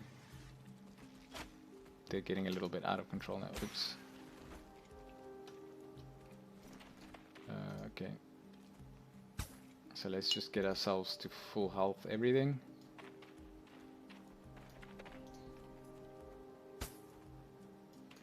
And 2 more bandages. And yeah, I mean that was one of the reasons early on when I started watching his stream that I tried to make a point, no matter who else is streaming. Like I follow quite a lot of people because I go into smaller streamers channels and follow them. I kind of try to always have a stream open. It's a little bit hard to do because I work during the day, whatever. But I try to always have a stream open, even if it's one that I can't necessarily like pay too much attention to. But I make it a point. If Chaos is streaming, I'm watching his stream. Just because he's obviously starting out and he has the YouTube background, which he's also kind of new to YouTube as well. But yeah, I just like what he's trying to do. If I can put it that way, I find there's too many big streamers that are like they have a big audience, but You know, they don't try to do, you know, ooh, this is going to be a problem. I'm going to have to deal with the skeleton. Because I need to manage this bear's health. And once they get rid of the skeleton and this zombie, so I'll take on that zombie, and then they can also attack that zombie. Then I have to heal that bear. Okay, managed it. You know, most of the streams are kind of, how can I put it? They're marked as mature, but it's not like necessarily that the content, what they're talking about or anything is mature. It's just that the streamer swears or the game that they're playing is violent or whatever, right? So I like that there's somebody, because I mean, he obviously he focuses on Minecraft and only does Minecraft, and it's not about what you want it to be. Minecraft is popular among all audiences, and so you're gonna get younger people in your stream. And I also think because he comes from YouTube, there's a younger audience there as well. And I appreciate that he's trying to, you know, create content that's family friendly and everything. As hard as it is sometimes, right? Like you have to be on your toes, you have to forgo certain things. So it's definitely, it's a bit of extra work, but I like that he's putting in the work. He's trying to do it, and I think he's doing a good job, right? Most of the issues that he's having is to do with you know, resources and in his machine. But I'm convinced he'll overcome it, right? I've donated some money, and I'll probably continue to donate some money and subscribe, and I give him all my Twitch primes as well. Because I think we're approaching this, you know, this whole streamer industry, and I don't include myself in this. I don't think I'll ever be a streamer as my profession. This is like a hobby for me, and I don't plan to make money from it. In fact, I'll probably end up sinking money into it just because I like doing it. I don't think I'll ever make as much money from streaming as I'll spend on my equipment and my internet and my all that stuff, right? So it'll always be a loss for me. But for the people who make a living out of it, like the big names, you know, we're starting to approach like a certain type of personality dominating that market. And I think like with a lot of industries, you know, the industry is nascent, it's starting out, and what we as the market, so I'm talking myself as a viewer now, not as a streamer, what we as viewers tolerate and support is what's going to become ubiquitous. And so I don't have a problem with you know, violent games or even swearing or anything in general. Like I don't take offense. I don't have any issue with it or whatever. I don't object to swearing, so you know, I've marked my streams as mature only recently. Before that, everything was marked as family friendly with the same goal, basically saying like, hey, everybody, Minecraft appeals to, you know, young and old alike. So I should try and make my content suitable for young and old alike. The issue that I had is that if I want to start streaming other games, it becomes a bit of an issue because, you know, there's the other side of it. Like, you know, there's just the mature content that's part of certain games. For example, this is an online game, so I have no control over what people might say in the game, right? I might come into the game, there might be somebody that just runs past saying the horrible discriminatory things.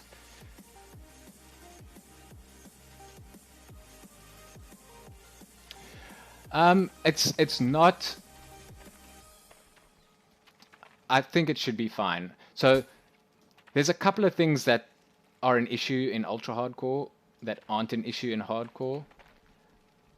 But if you look at people playing, most of the things that kill people in ultra hardcore would also kill them in hardcore. So UHC will feel hard, um, but for the most part, um, I think it's the hardcore part that's the challenge. So I think ultra hardcore is harder at the start. Like getting to the point where you can like keep yourself alive is more difficult in ultra hardcore, but after that it's more or less the same. So if you last past, let's say, killing the Ender Dragon, you'll probably be fine for the rest of it. Like the thing that's gonna kill you in ultra hardcore past the Ender Dragon is gonna kill you in hardcore too, probably. And it's so I find it fun because I don't normally play on hard difficulty. I normally play games on easy difficulty or whatever, mainly for time constraints. So I don't have a lot of time. So you know. Oh, don't worry. I was in hardcore and I was hiding in a hobbit hole too. I spawned on an island without enough sheep to make a bed, and obviously I was kind of stuck on the island because I couldn't go out at night. Once the phantoms started coming, I had to like dig a hole in a cave and hide there through the night. Or for the first few nights I did that, and then after that the phantoms started coming, and then I had to stay inside pretty much all the time as well. And that wasn't ultra hardcore because hardcore is still a hard difficulty, and you still have no armor.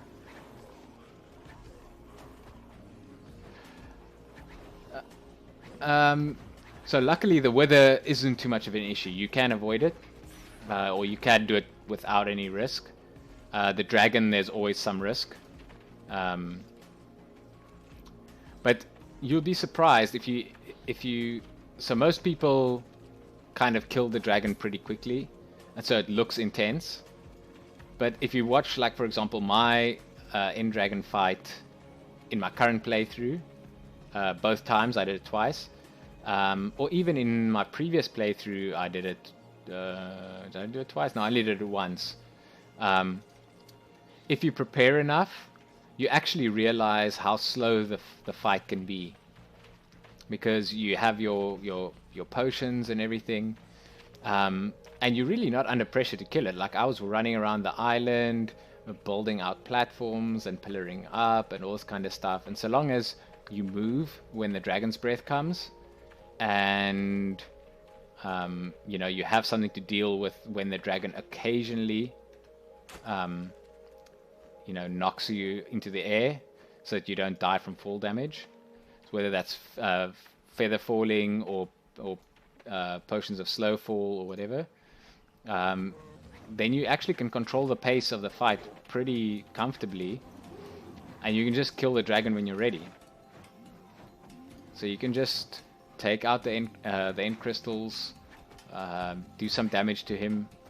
Once you've taken out the end crystals, there's no time limit on the fight, right? He's not going to heal.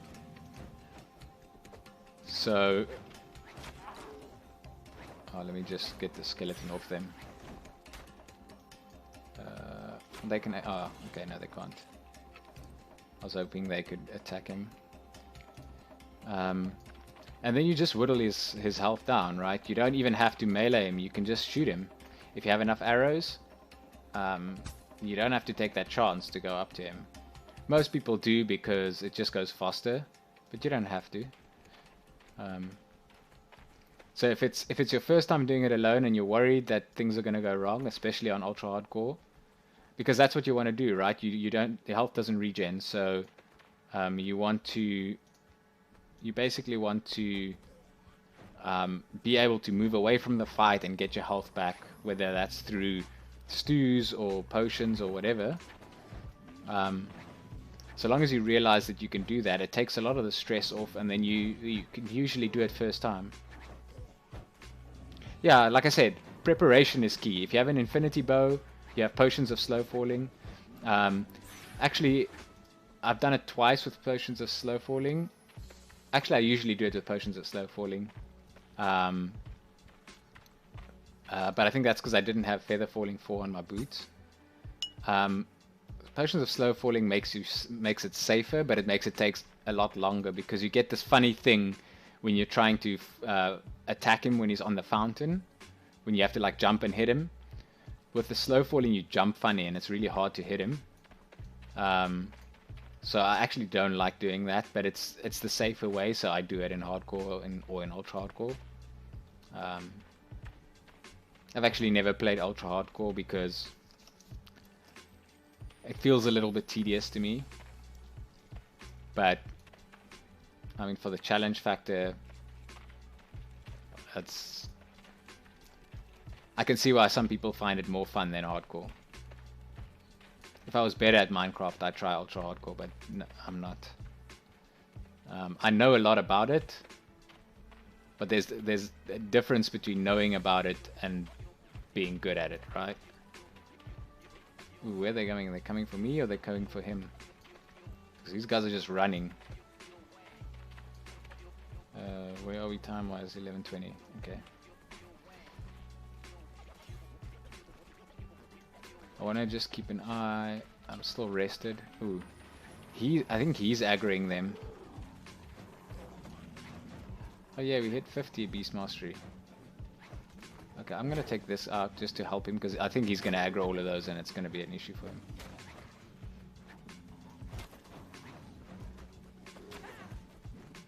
Oopsie.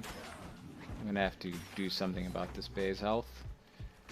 He can go there, and I think the other zombie went for him.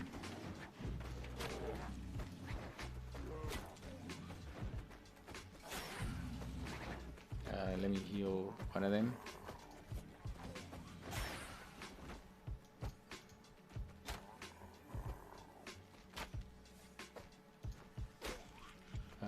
Okay, this is going to be an issue. I have to heal that bear. Oh, he's running away. Don't run away.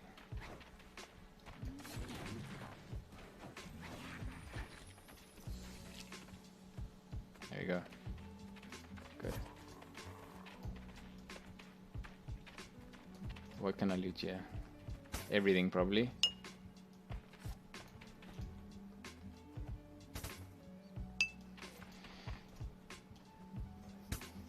Yeah, I mean, a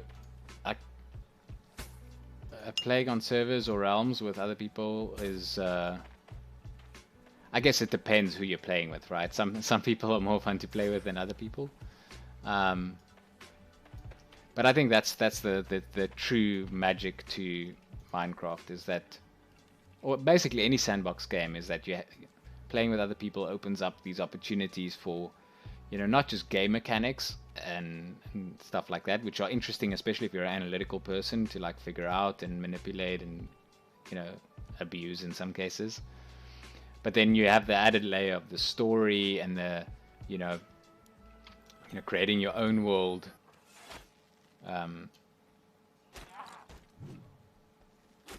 Why is only one of them attacking? They should all be guarding me. All guard me. Yeah. Heal that bear. Loot that skeleton. And then I'm actually just going to send them straight to tackle the zombie. Ooh, and then I'm going to deal with that guy, because he's going to come for them. Yeah, I definitely find with 4 bears, one of them tends to not manage to attack.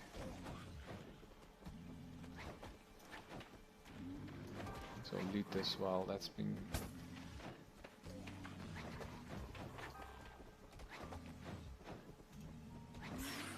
And this graveyard actually is a little bit safer when there's more than one person here, because the respawns don't happen like quite so much on you. And there's, even with the two of us here, we're kind of sticking around the outside and the spawns are managing to keep up with us. But you can see as we're killing out here, some of them are respawning in there, and it's kind of building up. So eventually we're going to have to go in there and clear some of that out.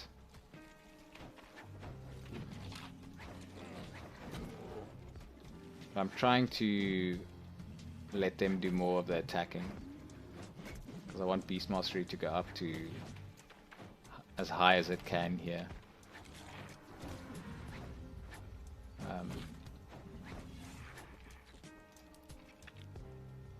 We're also upgrading our animal law a bit, which is going to help us when we get to the taming. So if our animal law goes up to 58, I'm assuming, well no, I guess we're getting animal law from healing as well, so I think the healing will go all the way to 100, regardless.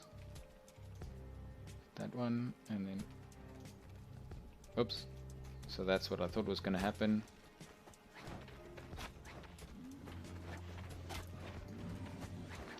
So this is really convenient, because when two spawn, I can lock one of them in place and the bears can attack the other one.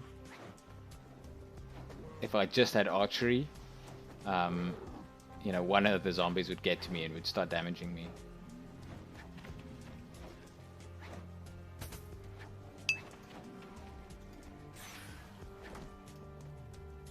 And that's inconvenient because, you know, it effectively costs you gold, right? You're losing durability on your items. I want to check my weight. 193. Oh, I got plenty of weight left. I'm going to stand here. Something might spawn. I just want to check with the title that I got. I'm guessing it's Beastmaster.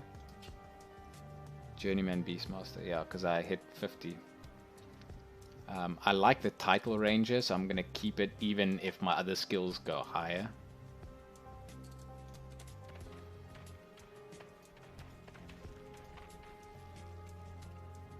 Does this still have the bleeding effect on it? Oh, he's Master Shadow Walker, so he's definitely capable of handling all of that. I don't think there's an issue there. So we'll leave him to deal with that.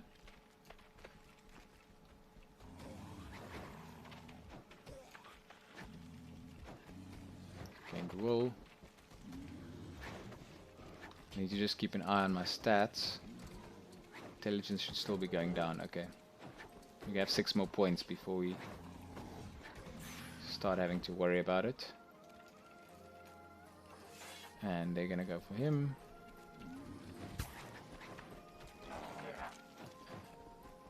I want to check the bandage situation. 98. Should still have 500 arrows. Good.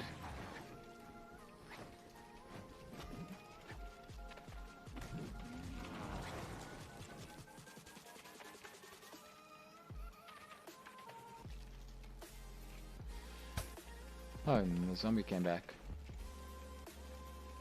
Perfect timing.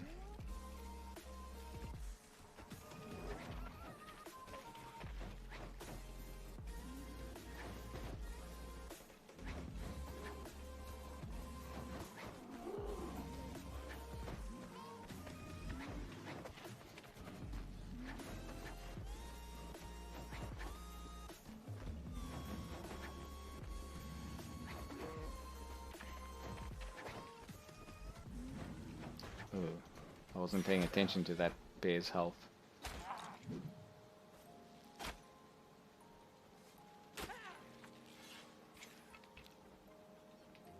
Okay, let's heal him again. Which one did they get? They got that one and I got the skeleton. Yeah, I actually, the follower only chat thing, I actually totally forgot about that. And almost, he's the first person to mention it. Because, like I said, since I turned that on, I haven't had any of those people join in the chat and just, you know, post random messages or whatever. And we do have like, if you look at the viewers in the channel or the users, there's some of those like bot accounts, like you know, Host Me Raffle and Commander Root and you know those users, and they don't follow.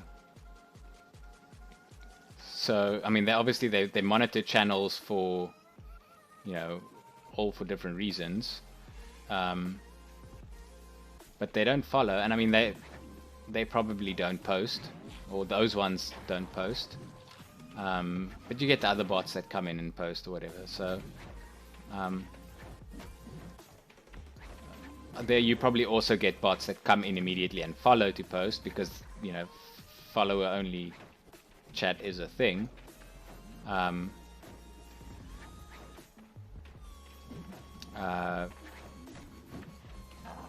But I mean, then I can deal with it.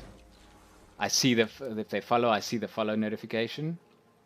If I see them post, I know that they're a brand new follower and they've literally just come into the channel.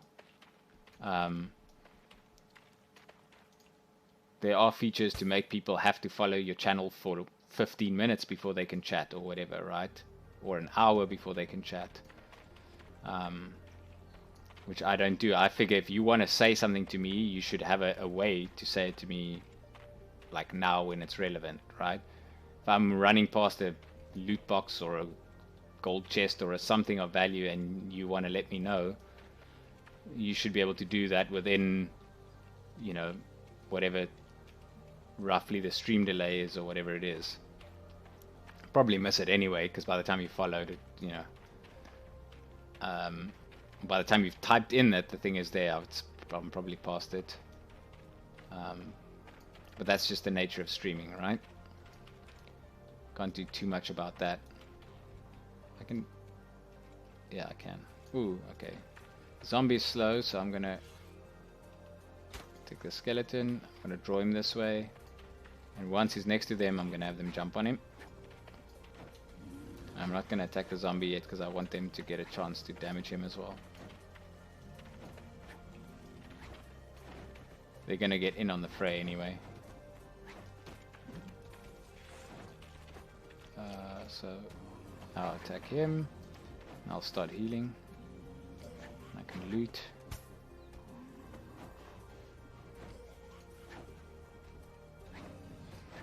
I should really develop a system. So when you drag out the hitbox, that should make that a target. The hitbox should stay there until I loot the corpse. And once I loot the corpse, then I clear it. That way I know if there's something that I haven't looted yet. But sometimes there's just like way too many things going on at the same time, and I kind of struggle to get to everything. I'm just going to turn the mic down a little bit because I see I'm peaking some of the time. Just let me know if the mic is too loud and you're hearing like scratchiness or whatever.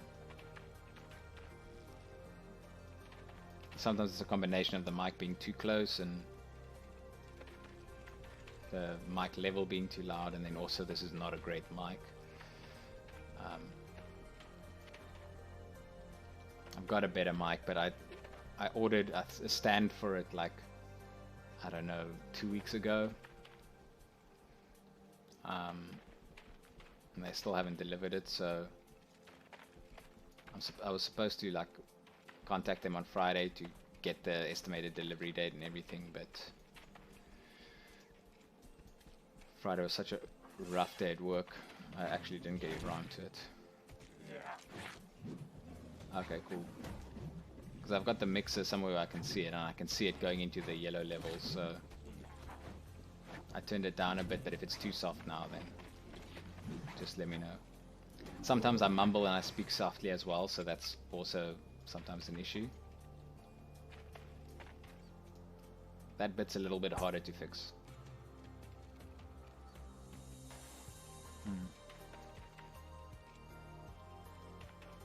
You or your connection? Maha, maha, maha. I'm a little laggy most days.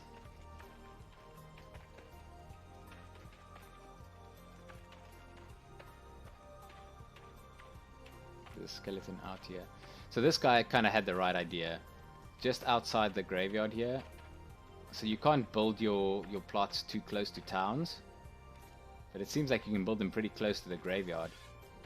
So this guy put a plot right here with the smallest house you can have and just put a shop up. And the shop sells... the shop mainly sells the stuff that you need to fight things in the graveyard. Which is clever, right? If you're here, all the consumables that you would use. So if you're an archer, you need arrows. If you're a mage, you need reagents. They also have the... they have some other stuff here, but let's check what's here. He has some recipes and stuff which he obviously is just selling to get rid of. And he's got some saddles. Oh, these are saddles though. Saddles are not that useful because you can just buy saddled horses, but I guess you need the saddles for the other animals if you tame them. And then he's got like shields and armor. This armor? Mage robes, you know, like the kinds of stuff that while you're fighting here might wear out.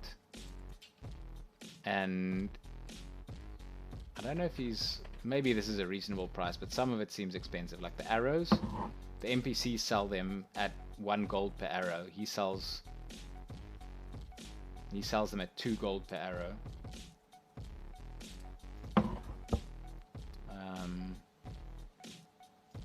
Saddled horse statue is like, it's worth almost nothing. Sells it for 600 gold. You can buy it from the NPC for 500 gold. He sells saddles for cheap though. This is worth taking note of. Oh, this is just saddles. No, it's 500 gold for saddle. You can buy a saddled horse for 500 gold, so he's adding 100 gold for the horse. Which, that's not too bad, I guess, but I would, yeah. Anyway, if it was saddlebags, that would be a different story. So he has bandages, that's something that you use and run out of. Sells them in stacks of 100 for 2 gold each. You can also buy them for 1 gold in town. So it's kind of clever.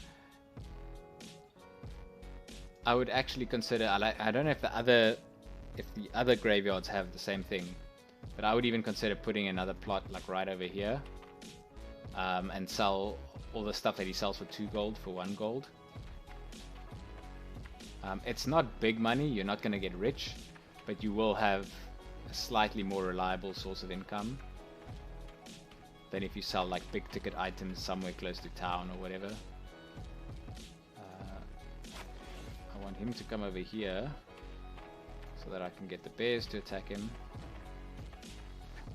so that they don't end up running into other things.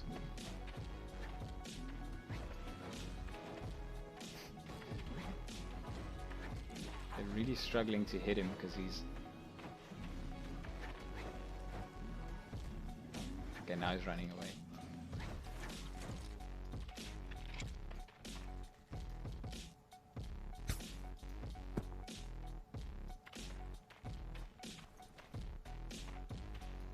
So let's just check how... We're not done yet, but I just want to check the progress.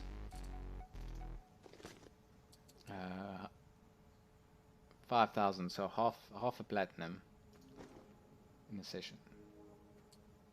That seems low. I think we would normally do better with archery, but that's because we've been trying to use our bears as much as possible to increase their damage. So once we hit like, I'm guessing 58 beast mastery is where it's going to cap out. Then there's not really going to be much benefit to using the bears, except that they the bears you heal, you don't have to repair them, whereas your armor takes damage and you have to buy new armor or make new armor. So there's a gold cost attached to it, on top of healing yourself. Obviously, if you heal yourself, that also takes bandages.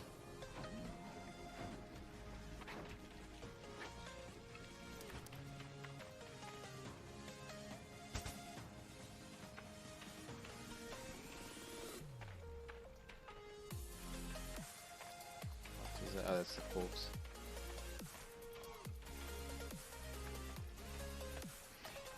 Yeah, Kawaii, obviously you watch a lot of Minecrafters, and so do I, so quite often I'll watch a new streamer, and then I'll see you in the chat, and it's like immediately I know, okay, Kawaii watches the streamer, I can watch the streamer, it's fine, right? You know, you kind of develop, not a similar taste, but you like get a sense for somebody's taste by seeing who they watch.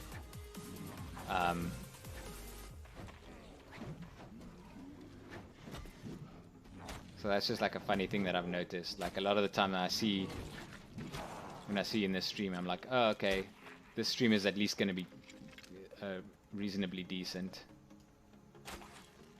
So I need them to attack that skeleton, and I'll attack the other one. This is going to be a mess. And then I have to attack that one. They must be attacking that one.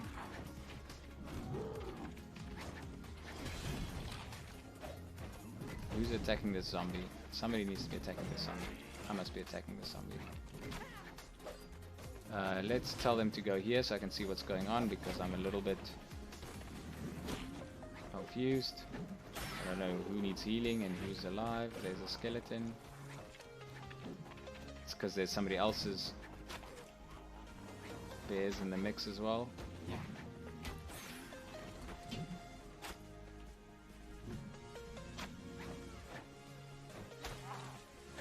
This is going to be a mess trying to figure out who can loot what.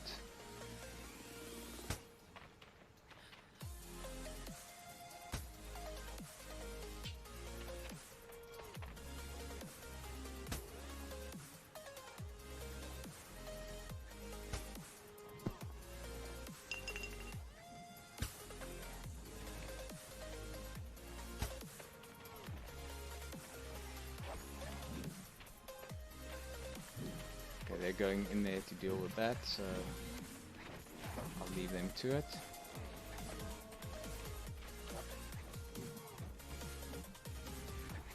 I'll heal myself since my bears are all in good shape.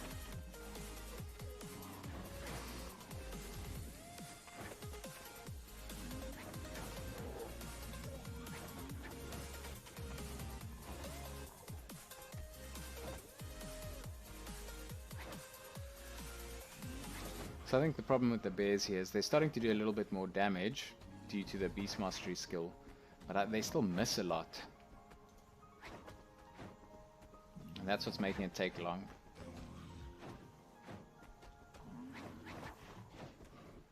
Like it's 5 bears attacking one zombie, and it still takes so long.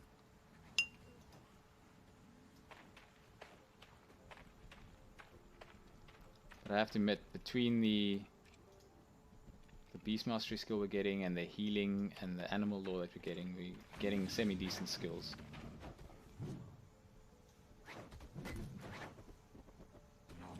So it's kind of worth it taking longer, right? You're paying the price of making gold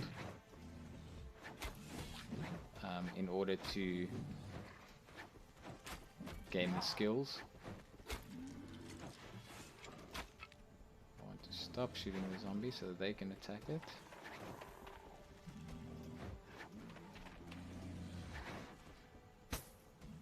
And then I want to heal the bear. Oh, now you're trapped. He's just jumping. They're all missing him. He's just dodging everything. It's like the pro dodgeball zombie, that. Loot that, we can get rid of that.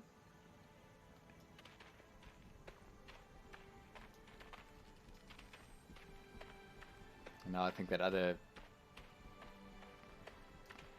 2 players came in and swept clean. Now there isn't enough left.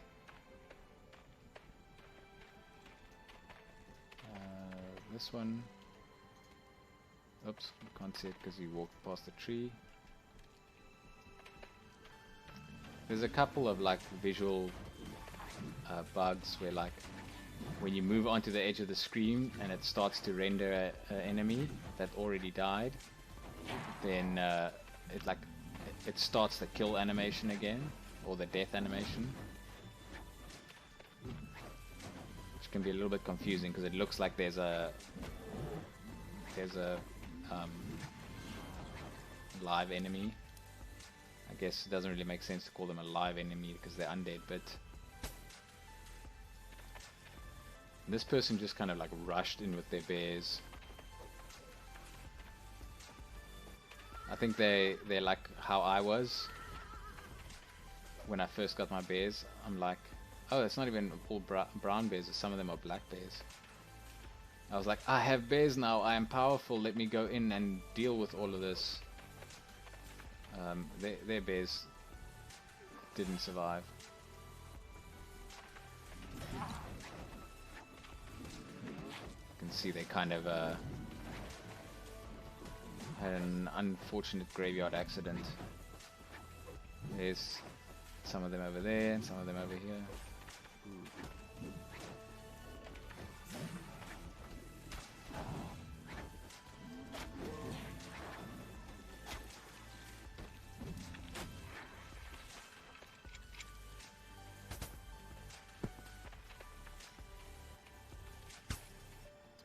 So the advantage when they're on guard mode is when something eventually, if I attack something and they eventually get to it, or it eventually gets to me,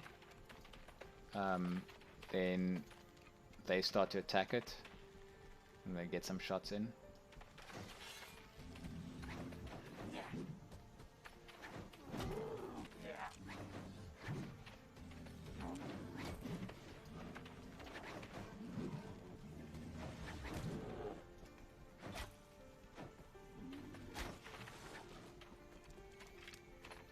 I don't actually want them to go up there because...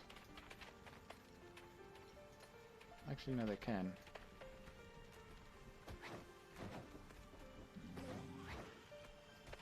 Zombies should be fine. That skeleton... No, not the brown bear. It's the wrong thing.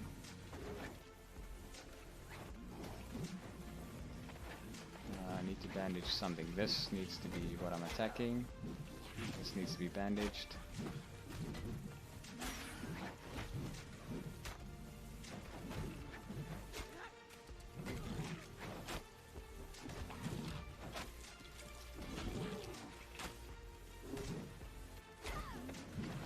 Sorry, now I'm a little bit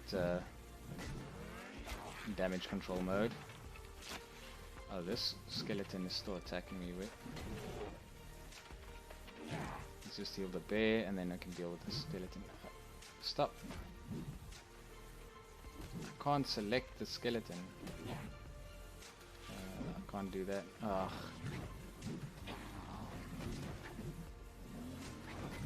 Okay, where's the skeleton? I'm really just trying to kill the skeleton. Heal the bear, kill the skeleton. There's another one as well. So once that's done, they can deal with this guy.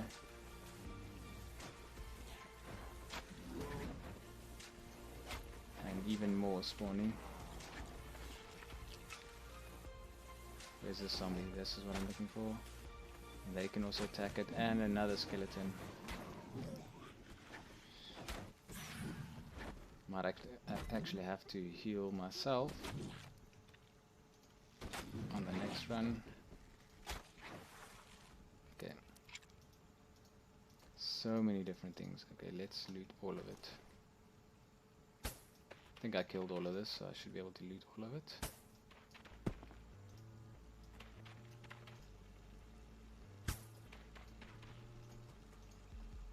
We're definitely at the skill level where we can manage this safely. Okay, let's get the zombie there. And let the bears tackle the zombie and loot all the stuff, because if things spawn and force me to leave, I want to have looted everything. And I should be able to bandage this bear. Something else here needs to be looted. Can't see what it is though. It's this one, I guess.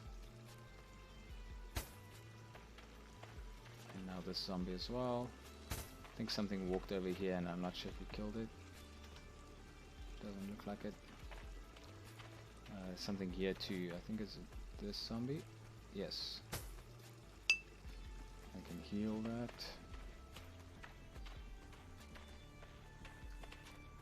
So we're getting much better. We can get overwhelmed and still survive without losing any bears. That's good.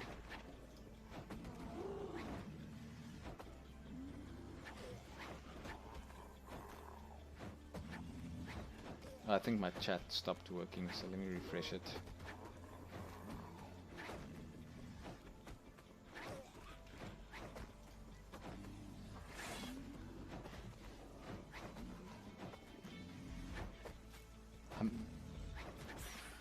Oopsie.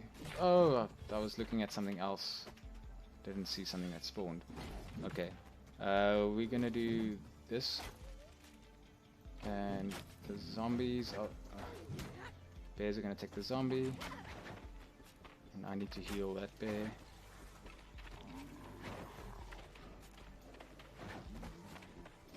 So I guess we'll just get rid of this. I'm upset that I lost that bear.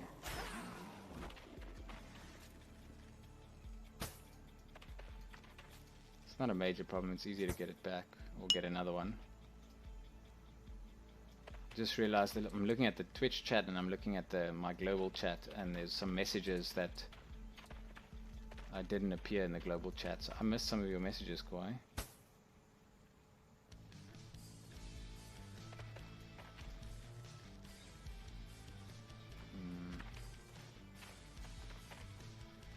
Now it's going to go a little bit slower.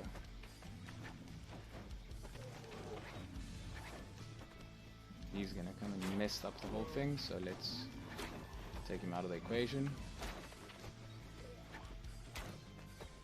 Well, that one's gonna come next. I'm just gonna deal with him now.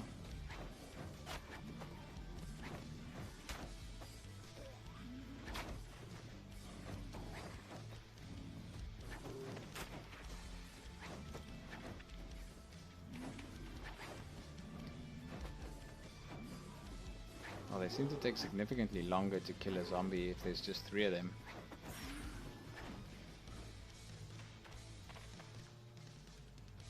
Which probably means I need to go and tame another bear.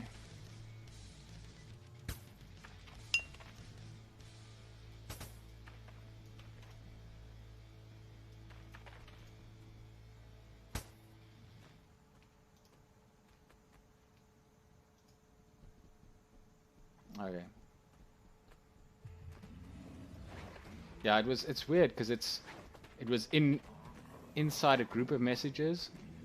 Most of them came through, but some of them didn't, so that's kind of weird. I mean, it's not I was following the conversation, so it's not like we were talking about something different entirely, but I didn't get the message where you said you know, I'm with you on this, you do you and other haters gonna hate. But I mean, that's basically what I was saying.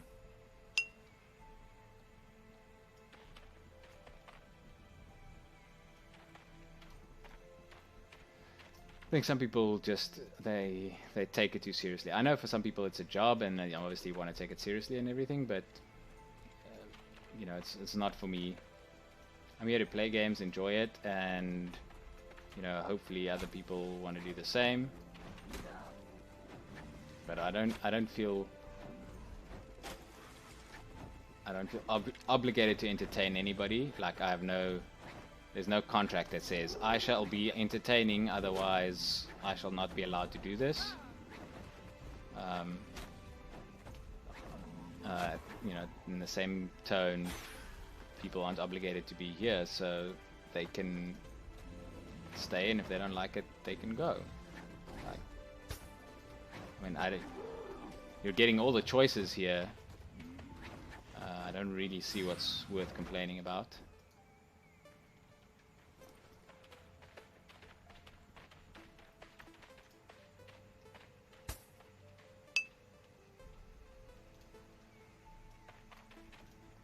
I mean, I also don't want to, you know, focus on all the things that people don't like, so...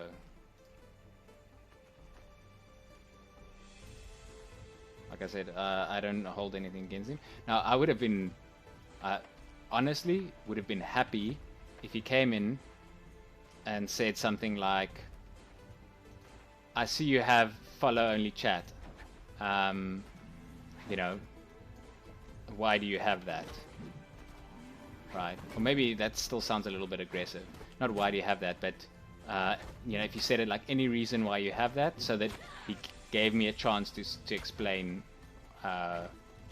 you know, why I put it on, when I put it on, you know, what the cause and effect was.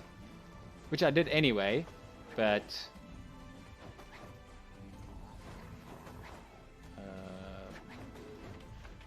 okay, the three bears really struggle against zombies for some reason. And I mean, he probably could have convinced me, right? If he made a case for why I should turn follow-only chat off, other than, isn't that a bit dicky? I would have listened, I would have, you know, heard him out. And like I said, I don't have a particularly strong feeling about follow chat. It helped me, so I've left it on. But it might be that now's the time to take it off. But he just didn't make a case for it. He just assumed I was a dick and I was doing it to make people's lives difficult, and wasn't willing to talk to me about it.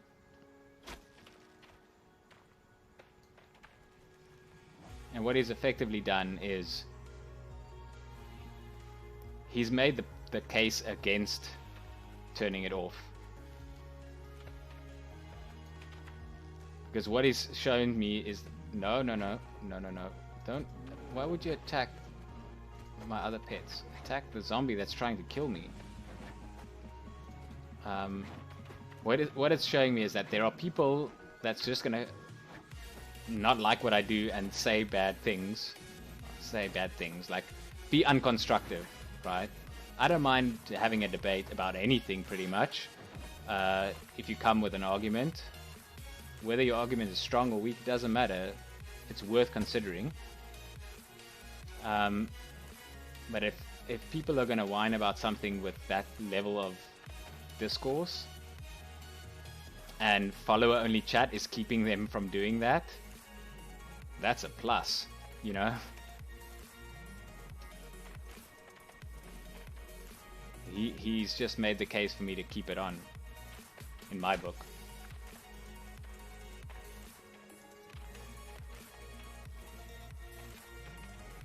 And if I get moderators, I will turn it off, right? There's no point having it on if you have moderators.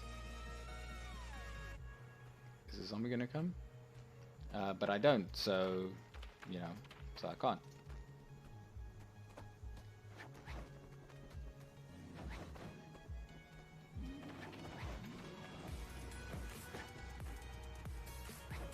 I mean, maybe he's not aware that I'm moderating chat on Mixer, YouTube, and Twitch at the same time, right? I don't know if he's a streamer, I don't know if he does that. But he seems to know a lot about streaming, so he better be a streamer if he's coming with that kind of attitude. That's like going to, you know, Michael Schumacher and say, hey, you know, why don't you shift to 4th in this turn? He's like, it's okay, bro, he got this. You know, he won enough titles, he knows how to do it. Just because you do something different in one turn doesn't make it better, right?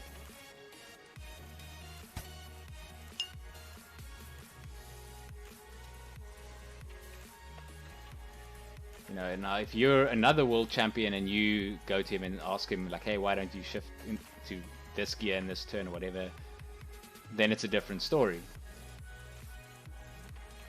But then you got to be in the position where he's going to recognize your talent, and that kind of qualifies your input. If you don't have the reputation or the background to qualify your statements, you probably shouldn't be making them.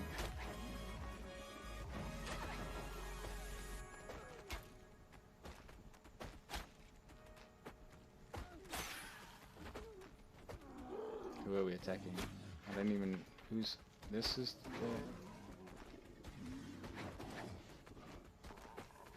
I got plenty... Oh, you stopped attacking?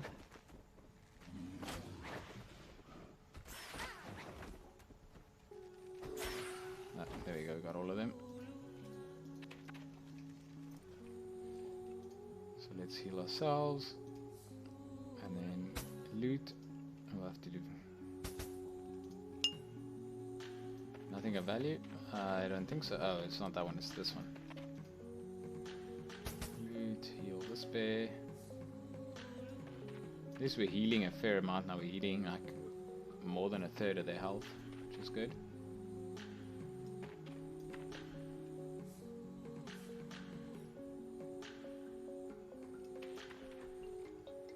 Yeah, I agree with you. And I mean, like, my intention was not to, even though I disagreed with him, my intention was not to tell him, like, dude, you're wrong, I'm not going to listen to you, whatever, leave, kind of thing, right?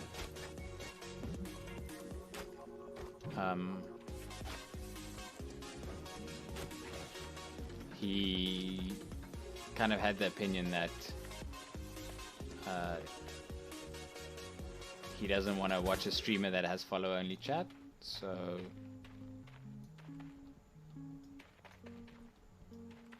if he doesn't want to, he shouldn't have to.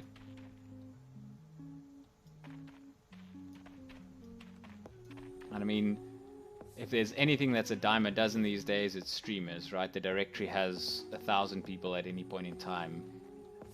The least thing you should feel is obligated to watch any particular person.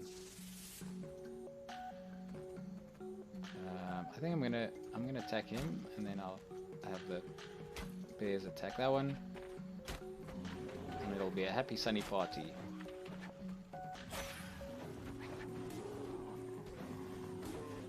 And I'm not gonna fight the other one because I want them to do their jobs, but I will heal them so I get some skills. 58, 52. I don't think the animal law is capped. Healing can go up as well. When we start to get to, I think 60 healing gives us poison, so we can cure poison. But at 80 healing we can resurrect the pets.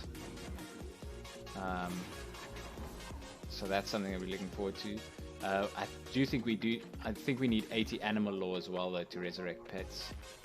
At 80 healing you can resurrect players, but I think you also need 80 vigor.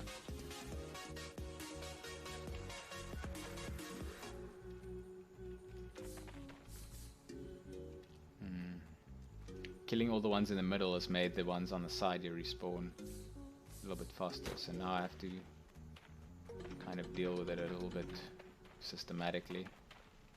Let's heal him just so that we have... Zombies are nice because they're slow, so you can manage them more easily, and they don't run away when their health gets low. Skeletons are super annoying because they move faster, and when their health gets low they turn around and run back into the other packs, and that just causes you to have to deal with like way more mobs than you wanted to. I almost want to not let the bears deal with the skeletons at all and just have them deal with the zombies, because I can get rid of the skeletons fairly easily with my bow, because I can do enough damage to make them run away, so long as I have arrows. So yeah, so they actually automatically attack the skeleton when he hits me, so he almost shouldn't try to get to me. Where's that skeleton's corpse? It should be... I actually just realized what a ridiculous statement that is. Skeleton corpse. Like the skeleton is part of a corpse. How do you get a skeleton corpse? I don't think they thought that through. Maybe they should have said skeleton remains or something.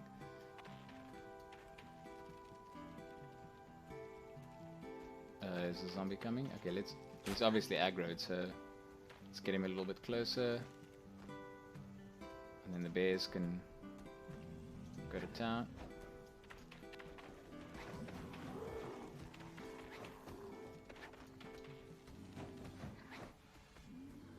Oops.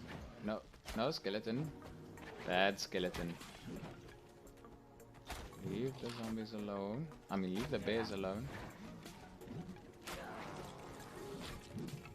Oh, they're not finished with the zombie yet.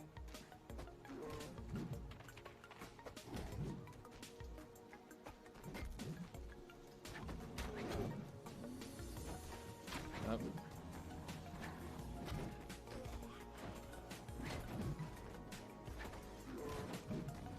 Why am I not shooting the skeleton? I should be shooting the skeleton.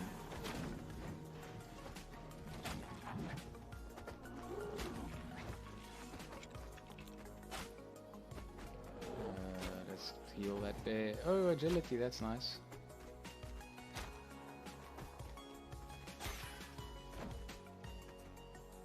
I've actually seen that wording. What? I guess they can attack the zombie now since everything else is cleared. I've seen that wording a bunch of times and it only just occurred to me that that doesn't make any sense. So let's heal there. Beast Mastery is going up. I like it.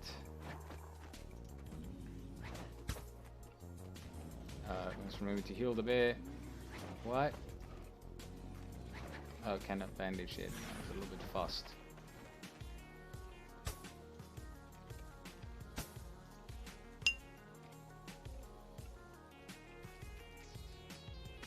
Okay, let's just move over so I can see if there's anything that I didn't loot. Looks like I got everything. Oh no, there's one. One of these hasn't been looted. That one. Okay, and one bear needs healing, and I also need healing actually, but should be okay for now. I'll get rid of the skeletons because they're going to be annoying. There's a whole bunch of them here. So let's heal myself. Draw the skeleton in. Oh, missing a lot. That's not going to be great for you.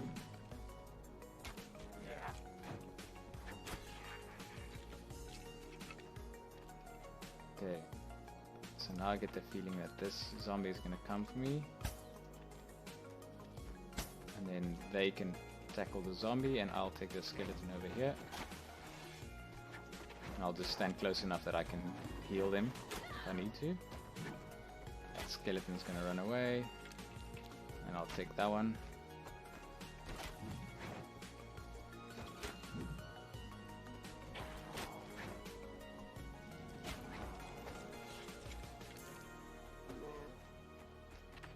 Should be. Oh no, now they stopped attacking the zombie because they attacked the skeleton because he was defending me.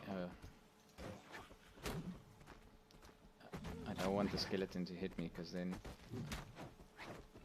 they're gonna attack him and then they stop attacking the zombie. It's a whole mess. Okay. Okay, attacking the zombie again. Perfect.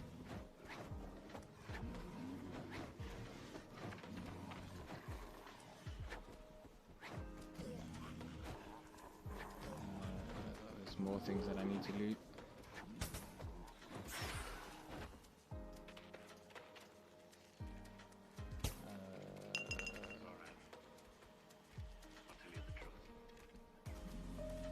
Myself. Oh, can't bandage yet. There you go. Something here is also not looted. That one.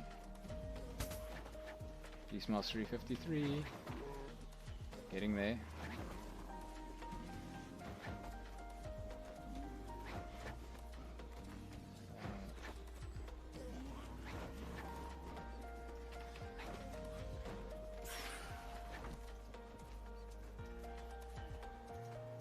It's nice if they spawn in right at the time when you kill the next one, or the previous one. You can kind of like have a rhythm.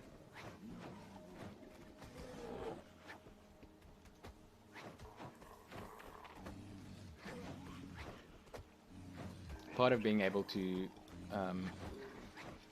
like survive in a specific area for farming is killing the mobs fast enough that when the next one appears, you're ready to fight it. Sometimes you can kill a zombie or a skeleton, but you have to like pull them out one at a time because you can only handle one at a time. But you can't kill them fast enough that there aren't any left in between for you to heal or whatever the case may be.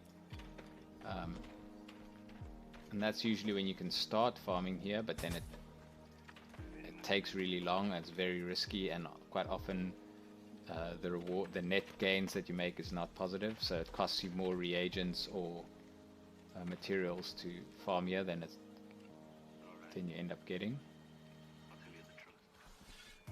But it's a really good way to get skill at the start, and obviously because you're gaining skill so fast, it's the quickest way to get to the point where you can actually manage that area.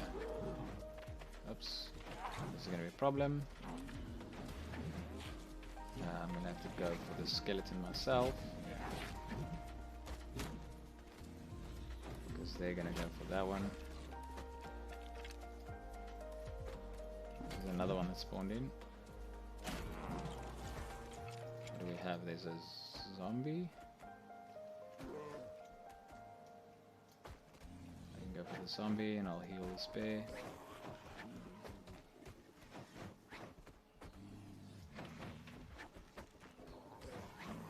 Where was it? I killed like 2 skeletons now. There should be remains here that I can loot. That one.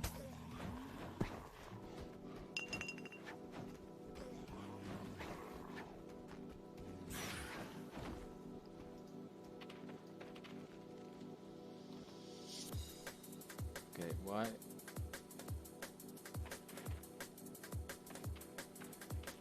Why is 2 not bandaging? Let me loot and just move out of the way because...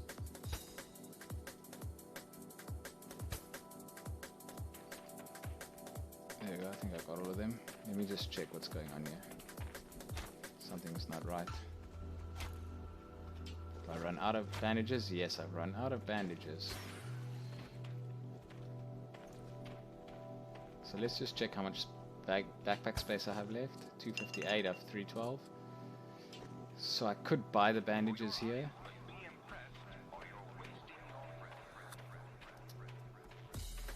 Yeah, I think I'm gonna do that. This guy had the right idea. Ooh, is this guy selling anything? Is this his house? I see Soccer C in town all the time. He's always mining wood. This place is called Farmville. Yeah, that's fitting. Let's go to the shop. I think I'll buy bandages, even if it's not a great price. I'll give the guy some gold because he made a reasonable plan and executed on it. That deserves some gold.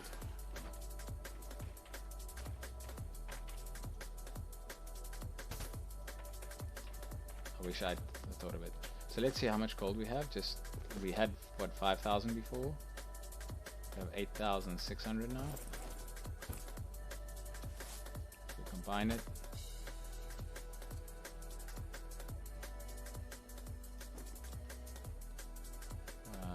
We have a bunch of loot. I don't know, we might be able to sell some of it. I don't know why he's selling the shields. Did I get any? No, I didn't get any. Those things are heavy, so I'm glad I didn't get any. What are these maps? Hides and potions. And bones. Probably got a ton of bones. So let's go bandages and let's buy, I don't know, 100 bandages for 200 gold.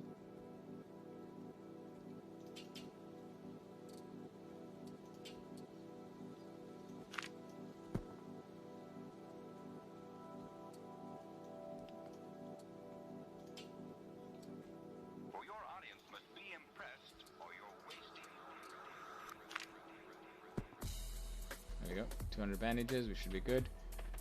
Let's heal. Bandages are skill, so I mean it's worth paying gold for skill. Let me just check how rested I am. I'm content. I'm not very rested. And probably now that I think about it, I'm probably going back to town anyway to rest. I should have just bought the bandages there.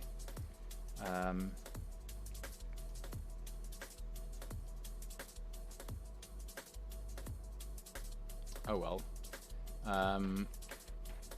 Was this his horse? Wow, he really like lost everything in the fire.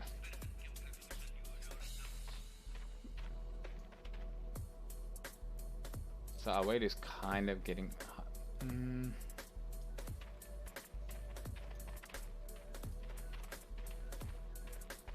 Maybe we keep going until our weight is full. How are we doing on arrows? Because I still use them. 300?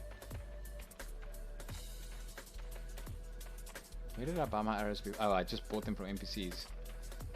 Yeah, NPCs, they sell 999. So they're a good price, but they have a limited supply. But I feel like I should be buying from NPCs.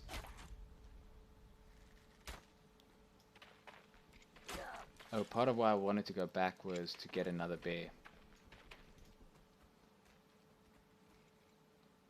But in all fairness, like I can only stream for like another 15 plus minutes. So if I go back to town now, that's basically going to be the end. So since I can stay here a little bit longer, I'll probably just try and push it for like another 15-20 minutes. And then go back to town, because that'll give me a better representation of how much gold I can make in that amount of time. I already spent the first portion of the stream taming the 2 bears and stuff, so that's already gonna put a dent in it. And I was looking for... what was I looking for? I was looking for something at the shops.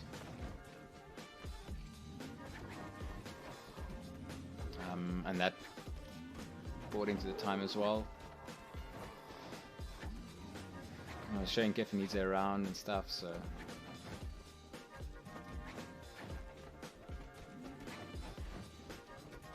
And again, this is a... So I think we can use this as our low estimate because, you know, we're killing slowly, we're using bears, we didn't have all 4 bears for a lot of the time. Obviously we could even have 5 bears, which would be even faster. And our skill isn't maxed out, so we should get to Beast Mastery 58 when they'll do more damage and it'll go faster. So it really is like a very low estimate. It's about the estimate that you'd expect if you just started farming here. So that's nice. It gives us like a low range estimate, so we know we'll always do better than that. Can I get to him from here? Oh, the skeleton. Why do they see me from so far away and come running? Oh, now they're just picking on this one bear.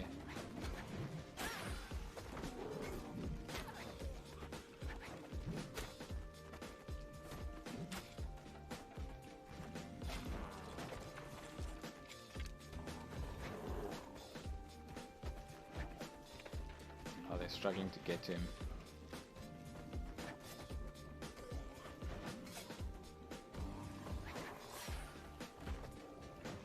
Is being attacked, that one I think.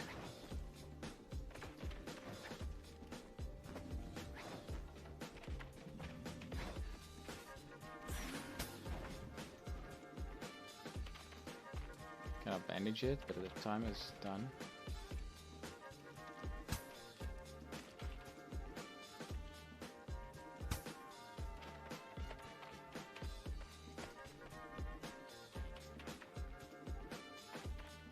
That. Oh, that's a cluster.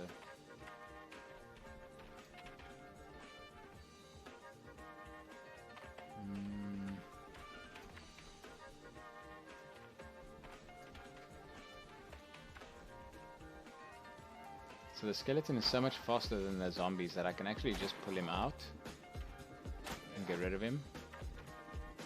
Should be fine. And then I should be able to just target this one zombie who will eventually come to me. And I can put the bears on him. hopefully they won't be able to see him.